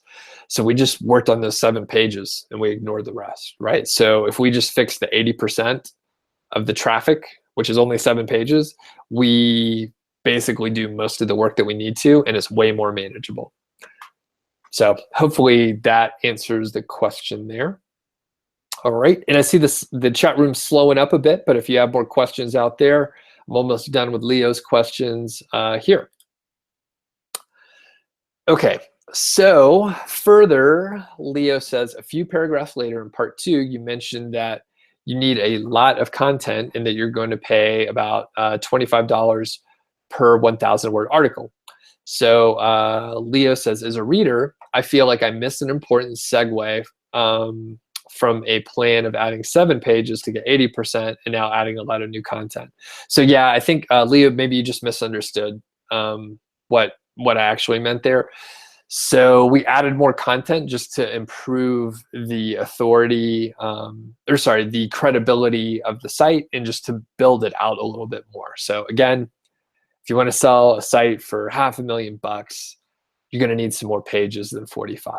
So maybe there's probably some examples where that's not the case, but from our perspective, in the fact that I had a content team that could work pretty quickly, it was a no-brainer to add more content and get more stuff in. So, okay. So I think that concludes Leo's questions. And I'm looking through. I think I caught, oh wait, Daniel asked one. Since I pay a VA per link, what's a reasonable rate that you'd pay per link? Are there different rates for different kind of links? For me, I believe like a reasonable rate per link is, about $100, right? 100 to 200 bucks. Depends on the link. Yeah, it definitely depends on the link and, the kind of site that it's going to go on. But it depends on, more things than that. Most of the time, I do look at like the site's DA, as you mentioned there. That's the domain authority, if you're not familiar with it. So the domain authority is a good reference point. Although I do have to say, even though that's a Moz metric, but even though Moz sort of has they're grandfathered in, that DA metric is pretty terrible. So I'm not sure the best one to use instead. TrustFlow from Majestic's pretty good. As far as like a backlink crawler, I love Ahrefs, and I think it does, great, service overall. But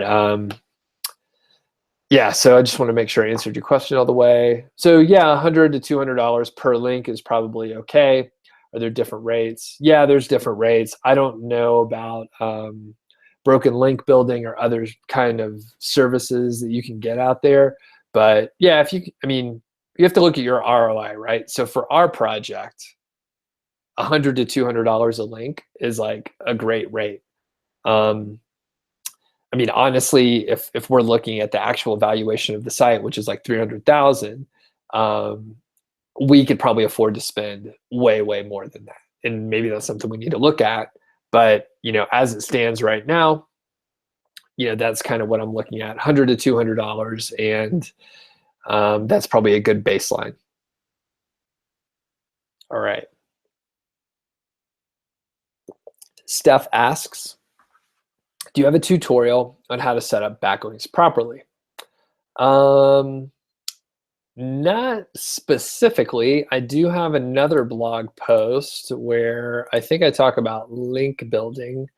Actually, that last link that I sent you in the chat, the Amazon affiliate sites niche site project, there are links, right? So it's divided up into like a seven like phase project. And I believe there is, oh yeah. So there's a section called link building resources. And if you go to that section, I talk about private blog networks. I talk about a 6-step plan for link building in 2016. It's still accurate, by the way, in 2017. I talk about PBNs. I talk about blogs to comment on, the other link that I just sent, and a strategy for getting Wikipedia links. So essentially, if you go to that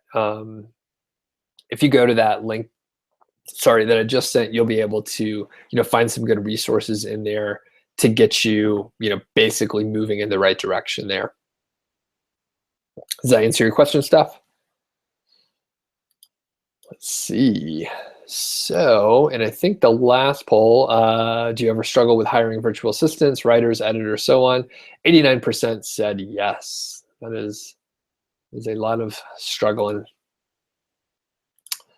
It's tough to hire them. Okay, so it looks like we may actually still have like 27 people on. So any questions out there? I mean, thanks for hanging on. That's a super long time for people to be watching. I think, yeah, Steph, that's right. That's the right link there. So yeah, that's amazing. Especially it's such a, I didn't really advertise this too much or mention too many things. So, well, just curious, what other topics do you guys want to cover in like future webinars and stuff? I'm not opposed to, going deep in certain areas and just covering like, well, like you're asking stuff like backlink, like how do you do backlinks? What's the right way to approach that? So what do you think? In fact, I'll even call on people specifically. Like I see Jewel. If you have any ideas, let me know in the chat. Mel, Justin, Cedric, Matt Jazz, Adabayi. Sorry if I mispronounced your name. Here's an easy one. Bob, got that one, nailed it. Jason, Darko, Dennis, Riza, Tadij, Steph, Shauna, Arthur, Kingston, John, Brian, Jim, Kent, Alex, Lorenzo, and Daniel. If you have any ideas for future webinars or anything like that, love to hear them. Niche selection, cool, Brian. That's a good idea. And Brian, is it more like finding specific keywords, or just if you have an idea between like 3 different niches, like what would you pick, like that sort of thing?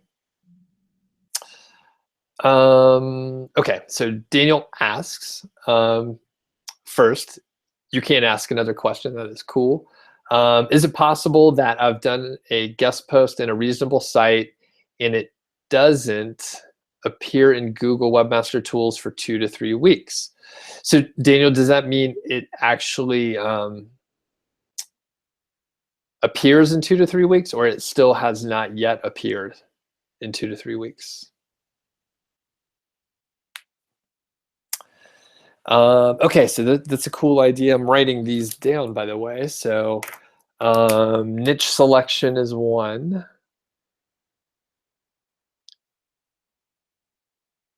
And Darko says CRO. All right, that's cool. Alex seconds that.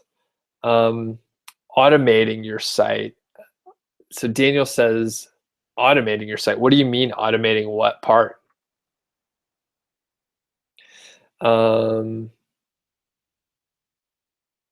Looking at Amazon, what criteria? Okay, cool, Brian. That makes sense. So from the start, looking at Amazon. Okay, One thing, Brian, I do know, like I'm doing the mini course, so you're going to get an email tomorrow, and then you'll get one on Saturday as well. So actually, I know the one on Saturday will have information that you're going to be interested in based on what you just said. So definitely take a look at the one on Saturday. But regardless, niche selection is a huge topic. I think that'll be great. And okay, hold on, I'll keep going. Steph asks, I would like to know about trademark. At what point do I need to protect content or ideas? Don't worry about it. I don't know when. I don't do any of that stuff, right? So if it helps you, like, I don't do any of that stuff. If you start making enough money where you need to start worrying about trademarks and stuff like that, then you'll have the money to pay for it, and then it's no longer a problem. You can hire people that understand that angle, but you're better off focusing on like finding a niche, getting content, getting backlinks, right? So if you could do like those three things, like that's all you need to do. Just content, backlinks. That's all you need. And quick note on the CRO. I am just learning about CRO. I haven't done like any sort of real A/B testing on any niche sites, but I'm very interested to get started on it because I think that's a huge area. I think what it comes down to, after talking to a couple experts, I think what the CRO stuff comes down to is a matter of spending the time to do these very tedious A/B tests, right? So like all the stuff that I mentioned before, like I think it just takes time. Like there may not be principles that you can just use to do like CRO. I think one has to test because every niche, every site is going to react differently. And in talking to these experts, they were like, I thought this was going to happen. And then we put the test in and it was the opposite. And then the other part is like most of the tests don't tell you anything. So it can be boring and tedious, but like that's how you can get these 1-2% gains like compounded, and then all of a sudden it's worth it because you got a 20% gain because you spent the time to go through it. Okay, so Steph, overall, don't worry about the trademark or protecting your content. It's sort of implicitly like your copyright. Like if you publish it on your site, like implicitly you have the copyright stuff, the copyrights for it. So if someone else copies it, you can go back and essentially file a DMCA with their hosting company if someone copies your content, and then they should take care of it. Okay, so Matt Jazz asks how to split test Amazon affiliate sites. So that is a good one that's CRO related as well. And I can tell you right now, you pretty much just have to sign up for one of those split testing services like Optimizely or Visual Website Optimizer, and then you'll literally have to test one component at a time. Like you can't do multivariant kind of crazy stuff and expect to get good results, per my understanding, by the way. But you should be able to, test a large image versus a small image, see what happens. You can test a button and versus like a text-based call to action. So, okay, next is Brian asked, do I use video? Yes, I put YouTube videos on a lot of the content. Daniel clarifies, automating everything, how to build a system that produces content, links, and social media hands-off. I don't know how to do that, Daniel, so I won't be able to do a webinar on it. And I don't think it exists, right? So if there was something that did what you said, then people would just be pumping out that stuff. And yeah, I don't think there's an automated system. There's no hands-off in this situation. I mean, you could set things up and then stop working for a little while, take a break, and then come back to it. But I don't think there's a way to like automate everything. I have seen tools that people try and sell for, $97 or whatever to essentially create a site for you. And they claim, you can publish a site in 60 seconds, right? And then traffic will start coming. And that's just not true, right? Like if that was the case, then we would all have those sites. I'd have like hundreds of them, right? So it doesn't work. So if there's anything that sounds like it's easy and it doesn't take much time, it definitely doesn't work. I don't even need to see what it is. Like if it's super easy and it's a push button thing, it doesn't work. Especially if it's cheap and people are trying to sell it to you. Okay, so moving on. Brian asked, do I use curation? I do not, no. That is a viable way to create content, but I don't do it, and I'd rather just do like original content. Mel asks, is there a step-by-step guide for a complete beginner? So the link that I sent out a couple times, and I think Steph sent it out a moment ago.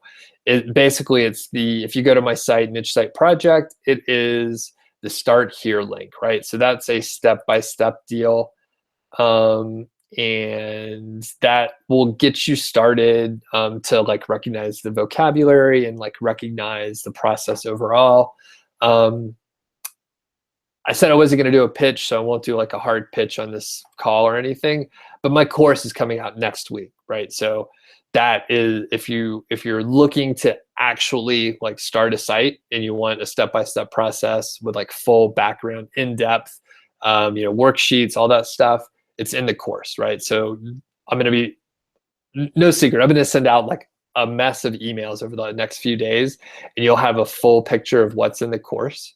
So check it out. It's not for everyone, right? So you may not have time to work on it now, but for the people that do go through it, they seem quite happy with it. It gives them a full background on, what you need to know to start a site from scratch. Okay, next, Bob says, what will you do after I sell the site? Well, I have other sites like moving on up, and they're doing well. So I'll probably, try to, keep building up this, one other site that I really have a great interest in, keeping and just having as a cash flow, and sort of, all the stuff that we talked about, like adding more content, adding more guest posts, just sort of like building it up to a point where it's a nice cash flow mechanism. I have another site that I'm not looking to sell. And I'm not sure, after I sell the site, I'm not looking to do anything, specific, right? I'm just gonna see what other projects are coming along and see what I'm gonna do then.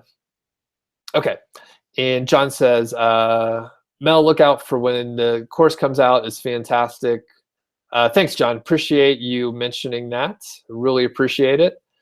And Steph asks, what about the reverse? If someone thinks you have the same ideas as them? Well, that is interesting. As long as you don't copy them in a way that you'd be in trouble for like copyright infringement, you should be all right. But chances are, like, your idea is probably similar to other people's. It just turns out there's only so many ideas out there. So a lot of times there's going to be like a pretty decent overlap. And Steph, if you have like a specific example you want to email to me, feel free to email it to me and I can take a closer look. But yeah, like I said, chances are, like, there's a lot of overlap, right? So I'm in mastermind groups with people, and like, I'm sure we have sites that compete with each other, and it's just one of those things. And Bob says another idea is around other places to make money aside from Amazon. That is an interesting topic. I know there's lots of info. It's not my specialty, but I know there's a lot of info out there. And CRO stuff is conversion rate optimization. So essentially, it's going to a site and testing things on a sort of statistical basis where you can understand, will you sell more items and make more money if, a button is red versus green, stuff like that.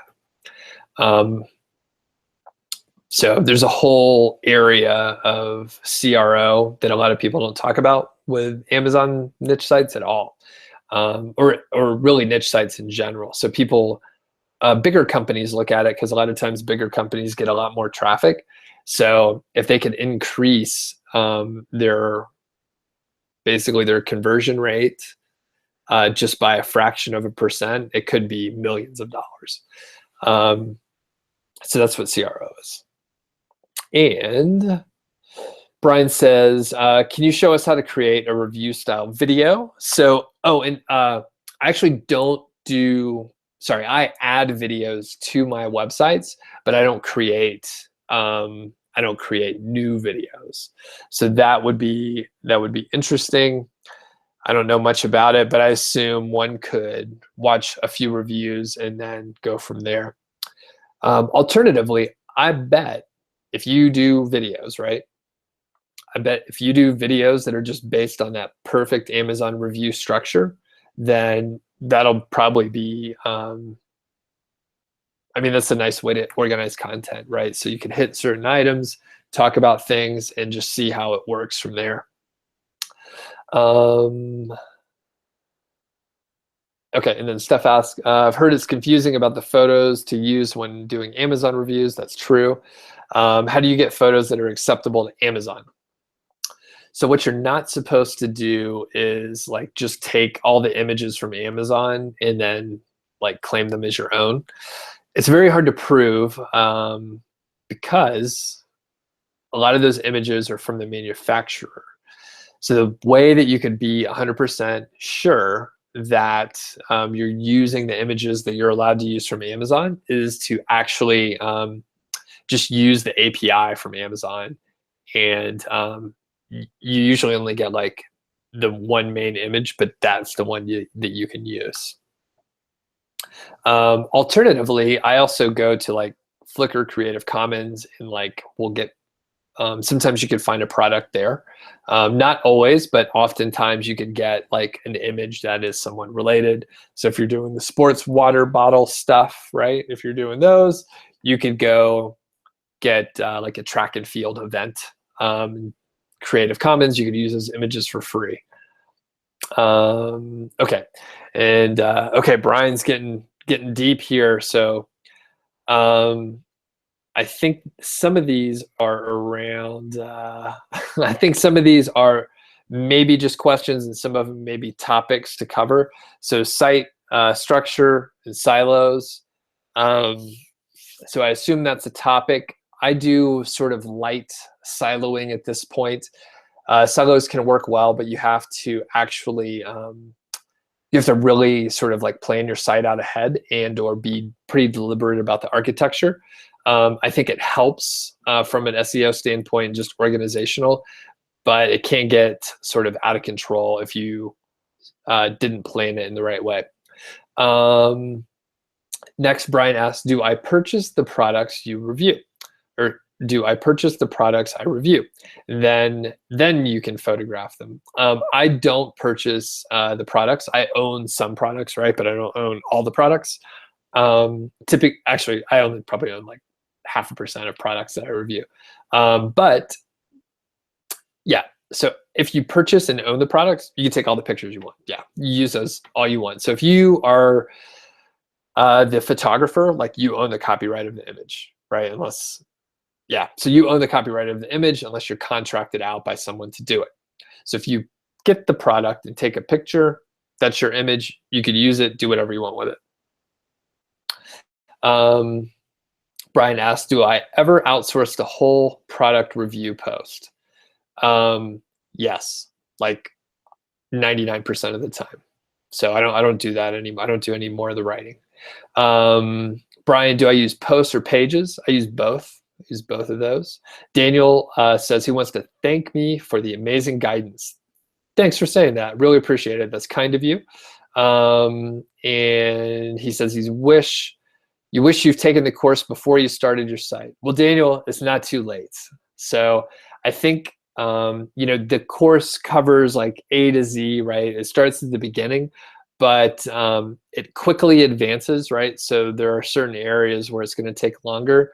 And I think like the magic part is like the second half, right? So the skills and the processes that I use to like increase the profitability of this 500K case study, it's the same stuff that's in the later units, right? It's all about scaling, like looking at what you have, improving content, like iterating on it, like making it better and using project management to like make it happen in sort of a repeatable way that you can, kind of like me right now, right? So I did this stuff and now I tell you how to do it. Like there's free templates on my site, right? Like all you have to do, you can get the content templates, you could use all the guest posting templates, like all of the materials there.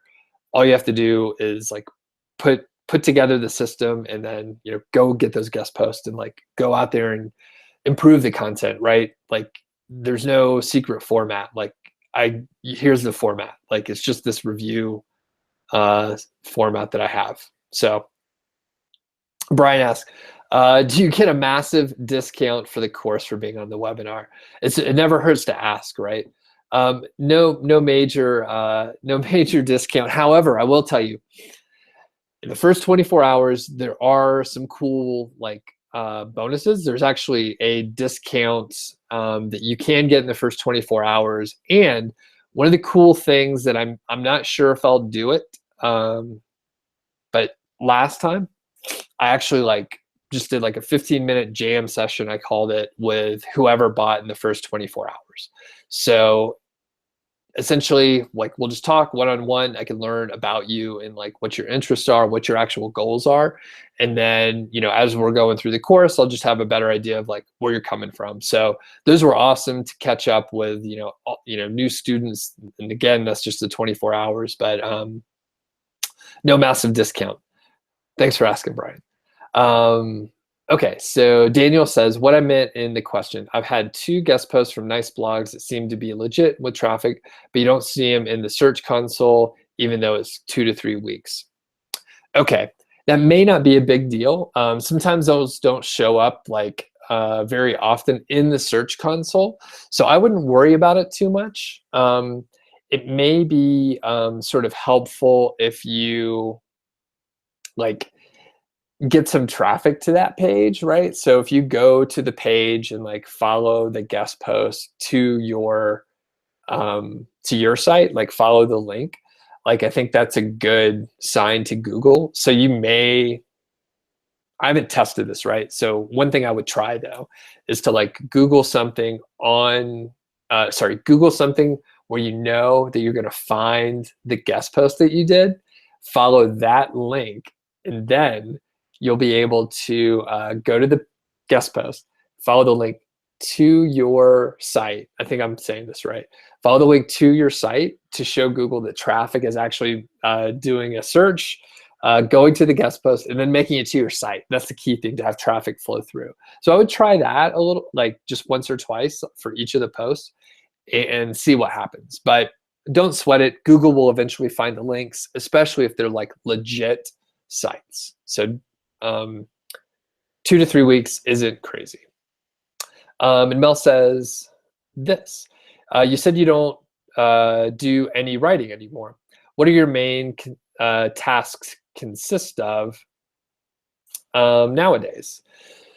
So a lot of it's strategic and managing the people. Honestly, for the niche sites, it doesn't take much time, right? So there's a lot of setup. If I got to hire the writers or do some other things like that. But it probably only takes me like 1 or 2 hours a week on the sites. I'm probably going to ramp up to do some more guest posting.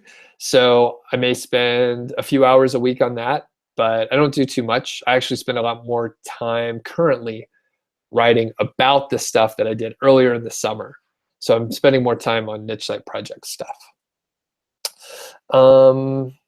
And the other part is sort of like just strategic planning stuff, Mel. And Steph, you're welcome. Thanks for mentioning. I'm glad it's helpful. The course, there's a range of stuff, of prices. So I won't mention the prices here. I'll just, again, I'm not pitching anything here, so I'm not going to mention the prices. Again, you'll get tons of emails, so you'll definitely be able to find out more information about it. I would say what I advise is about, for the time to spend to the course, I would say like 5 to 7 hours per week is like the baseline. So like an hour a day or so. If you spend less time, it'll take a little longer. If you spend more time, if you could double that, it'll go faster. So it's really dependent on how much time you would put in. Yeah, and Steph asks, how do I compare the course with Authority Hacker, the course that they're selling right now? Yep, that's totally okay to ask. Actually, somebody emailed me that today. I haven't gone through their course. I know Gail and Perrin are they're good guys. They're good people. They know what they're doing. I think someone mentioned they have 75 videos or something like that. They have tons of content. They have a huge amount of a library of stuff. So I think the biggest comparison, right? Couple main things. So I think they have a bigger community, right? So I'll tell you right now, they have a big Facebook community. They spend more time on Facebook. I don't spend time on Facebook. I try not to. So my community aspect isn't as good. So I know they do well there. They have actually I'm not sure anything else. But like I said, Gail's awesome guy. Perrin's really cool. I've known him for years. So I'm sure their product's just fine. My course has more systems, right? Has project management sort of at the root, and that's how I designed it. I don't have as many videos, but it's actually better that I don't have as many videos because I've consolidated the material that you need to know, and that's all I'm giving you.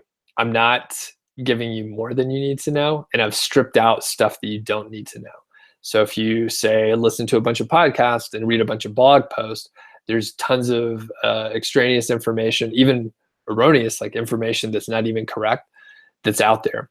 In the course, it's just what you need to launch, and it's minimized, so you're less overwhelmed. So I don't know exactly what's in their course. They're good dudes. If you decide to get their course, I'm sure you'll be happy. I hope you get my course instead. So thanks for asking that stuff. And what kind of price point is the new course? John, like I said, I won't mention it here. I'll make you go through all my launch material and stuff like that, to be honest with you. But it's on par, I think, with what the Authority Hacker is. I think I have some higher tier stuff where it's more interaction with me. I do I do some one-on-one stuff. I have office hour sessions that's not unlike what we're doing here. We can go back and forth, ask questions like that. So again, I'll leave it at that, John. So you're going to be probably on the email list. So you'll probably see emails from me and you'll be able to hear about it. So thank you for asking though. And Steph, that's cool. I'm glad you asked about the Authority Hacker stuff. I mean, we're launching in the same time frame and stuff like that. And I think, just overall, if I had to guess, I have more systems and processes in a tighter way with my project management background and my, sort of consulting background. So, all right. Any other questions? I think I went through all of them. Sorry, I missed your other one, Daniel, there for a second, but I think, yeah, you're probably going to see those backlinks sometime soon in the Search Console, and don't sweat it too much. All right. And let's see. That's unbelievable. There's still 26 people on here just listening to me talk. Pushing 2 hours too. Wow.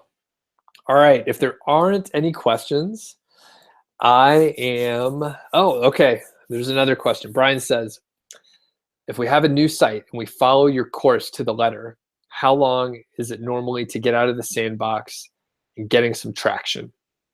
All right.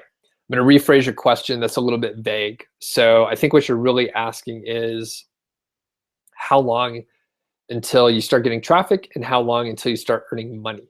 So the sandbox, in quotes, I think it's kind of a real thing, but a lot of times it takes like 6 months for sites to start, um, ranking for bigger terms. What I will tell you is, if you have a new site, you follow the course, or if you start a new site, I would say, because thing is, if you have a new site that you just launched, I don't know what the keywords are, right? Like you may have picked a bad niche, right? So in the course, like, we go through how to pick a niche. And in fact, I'll look through them for you, right? So in the course, you get like 100% access to me. You can email me. There's different levels of access, right? But you can email me. You can email me your keywords and like the niche that you think you want to get into. And then I could tell you what I think, right? So I could tell you that's good, that's bad. You should stay away from that niche. I know people that are in it that said it's not profitable, right? So I do have some insight. So to answer your question, Sandbox takes 6 months, but I think you're asking something different. How soon until you start getting traffic? If you start right away with a course and you're able to put in, say a little extra, more than the 5 to 7 hours per week, if you're able to put in a little more time, say 10 to 15 hours per week, there's a lot of time, right? So that's an hour and a half, 2 hours a day. If you put in that amount of time, I believe you'd be able to start getting traffic within like 4 to 6 weeks, right? So this is fast, and I'm assuming you may be able to outsource a little of the content too, right? That helps speed things up. You'll be able to get traffic to your site within 4 to 6 weeks. It's not going to be a huge amount of traffic. It's going to be a few people per day, right? 10, 20 people per day, something like that. You'll slowly grow. You'll slowly start ranking those KGR compliant posts, and you'll start getting traffic from Google. The cool part is a lot of times those are long tail keywords, and you're going to start getting traffic to your site that's interested in buying, buyer's keywords, right? So you'll start making a little bit of money, hopefully within under 8 weeks, right? Like you can do it. You still won't be at a break-even point at that, time frame, because you've invested in, hosting. That's going to cost 50, 100, 200 bucks, depending, how big of a package you get. By the way, you only need, the cheapest package that you can get. So a lot of times you can get Bluehost for, 60 to 75 bucks for a year. But within, a couple months, if you're working on it and you're doing, you follow everything to the letter, you should be able to start making some money. Generally, on average, right, talking to lots of people in the course, right, I interview, several successful niche site folks, and I don't know, I think all but one reference the fact that to start making, on average, consistently $100 a month, they usually say about 6 months. Okay, so 6 months, you should be at about $100 per month. Some people do it faster, some do it a little slower. And then the cool part is once you get to 100, like the growth accelerates. So it may be 100, and then 150, and then 300, and then 600, and then your growth sort of, if you keep with the same amount of effort, like your growth is going to accelerate a lot. And like I could, show you graphs where all of a sudden you get the compound effect of you working on it each day for months, 2, 3 months, and you'll be able to like really, see the growth. Okay. Brian asks, when does the course start? January 30th, right? So end of the month, it's going to be on sale starting next Tuesday, and then you'll have a few days to hop on board. And then do you use Facebook for targeted traffic while that process is happening? Which process? I guess the sandbox period? No, actually for niche sites, I don't do any Facebook or paid traffic. I don't do anything like that. And then Bob asks, are 60 articles for the first month too much? 600 words each, 80-20. You know what? I don't know the context that you're talking about, Bob. but I guess my question would be, why would you need to publish 60 articles in the first month? If that's a brand new site, I think, yeah, that's too much. Instead, you should do 10 articles and then spend the rest of the time and or money on getting backlinks and promotion. So you can start getting traction faster if you work in like these sprints. Like I said, the content traffic profit sprint doesn't roll off the tongue well, but it explains exactly what's going on. So if you just work in like sprints of work, you'll be able to get traction much faster. Okay, cool. Bob says he has the time.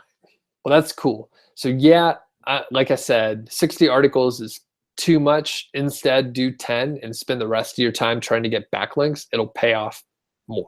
And then, you know, if you publish 10 articles and then you get 15 backlinks to at least one of those, you'll be able to, you know, move on to, you know, 10 more articles, right? So way better off spending the time doing the promotion and that sort of thing. Brian asks, do I use pillar post? Sorta. I don't really call them that though. So I have some posts that are bigger, but I don't really design my sites in the same way that other people do. All right, Jason, thanks for coming by. Appreciate you sticking around for so long, and hopefully we'll talk to you later. All right. Okay, just a couple more questions. A lot of these are sort of one-offers. They're starting to get to repeat a little bit. Okay, question is, do I backlink per article or just the main URL? Per article, yep. I almost never do links to the main URL. I'm trying to rank specific pages to make money on affiliate content. So I don't really care if people go to the homepage or if the homepage is ranking well. I want inner links to specific pages. All right. Cool. So I think we're all set. Looks like we still have quite a few people on. So I'll go through one more time. Any other questions? Any other questions? All right, Brian, thanks. Appreciate it. Hope to see you in the course. And yeah, hopefully, you know, if you have the ability to sign up in that first 24 hours, like I said, I may do that jam session chat thing. So that'll be cool. We can just talk one-on-one then. All right. Alex asked, how do you build backlinks to product review pages or best of pages? I just do it. I just like, you know, I'll pitch a guest post with the idea of linking to a specific page, right? So like I have the end goal in mind when I start. So sports water bottles, right? Go back to our example where I was going for like mom blogs. And essentially, I have the idea that I'm going to link to this review page about water bottles already. Now, it does need to be like a good guide, right? You don't want to link to a garbage page because they're probably not going to like that so much. But if you link to something that's relevant within the article, like, you know, let's say the article is something like, so this is for a parenting blog, you would say something around, let me think of a guest post idea. Accessories for your child's like soccer season, right? So maybe you do like camp chairs so you could sit around. Maybe you have some kind of gym bag or something like that to hold the gear or whatever. And then you can say, they also need water bottles. If you need help choosing a water bottle, here's a great guide. Bam. So there's your affiliate link. I mean, or a link to your affiliate post. I've done it dozens of times. It works as long as your content's good. So Alex, hope that answers your questions. Yeah, you just do it as long as you're, you know, providing good guest post, then you'll be able to get those links in. Steph asks, oh, Bob, appreciate it. Thanks for coming by. Steph, thank you. Will I do it again? Yeah, I think I'm going to start doing webinars, at least for the next few weeks, right? Maybe not next week, I'm not sure, but I'll maybe hit some other topics and that sort of thing. So,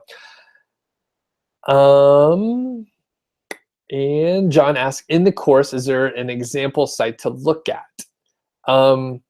Not one that I built from scratch, but I actually do go through a specific niche. I'm kind of funny with the niches. I try not to out anyone's sites, but I do go through a specific niche and case study that is a quite profitable one throughout the course. So I use it as an example, like doing keyword research.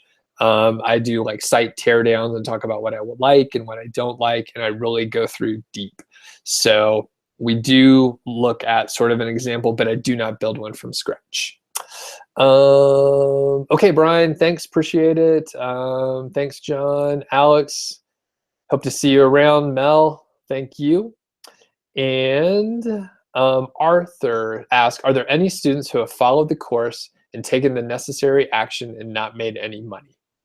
No, not to my knowledge. So the whole key is like taking action. Now, I will tell you, there's a lot of people, unfortunately, they have signed up for the course, but then they don't follow through with everything that they're supposed to. And they, unfortunately, I mean, they are not successful. So it's definitely an action-based situation where the more you do, the more you're going to learn, and the more you'll be able to, you know, get positive results from it. So good question, Arthur. But yeah, everyone that has gone through the course and worked with me to get help. In fact, there's a guy named Chris who is, he enrolled in the course last March, and he's been through some ups and downs in his like Amazon career and just couldn't like get something like down. But right now, after a few months in, like I said, he joined last March. A few months in, he was starting to make a little bit of money, and he just contacted me the other day. He's making $800 a month, and it's on a growth curve. So he finally got some things put together, and was able to devote enough time over the last couple months to pull things together. So he's doing well, and I'm excited to, you know, essentially hear like how everything progresses for him. So, all right. Well, thanks everyone for attending. I'm going to head out now, and there is a, I guess, a replay. So if you want to come back and watch this later, you'll be able to. So you'll get the email. If you do have feedback, let me know. You could just reply to, you know, one of the emails you get from me, and hopefully I'll see a lot of you guys and gals in the course starting in a couple weeks. So we'll see you later. Bye.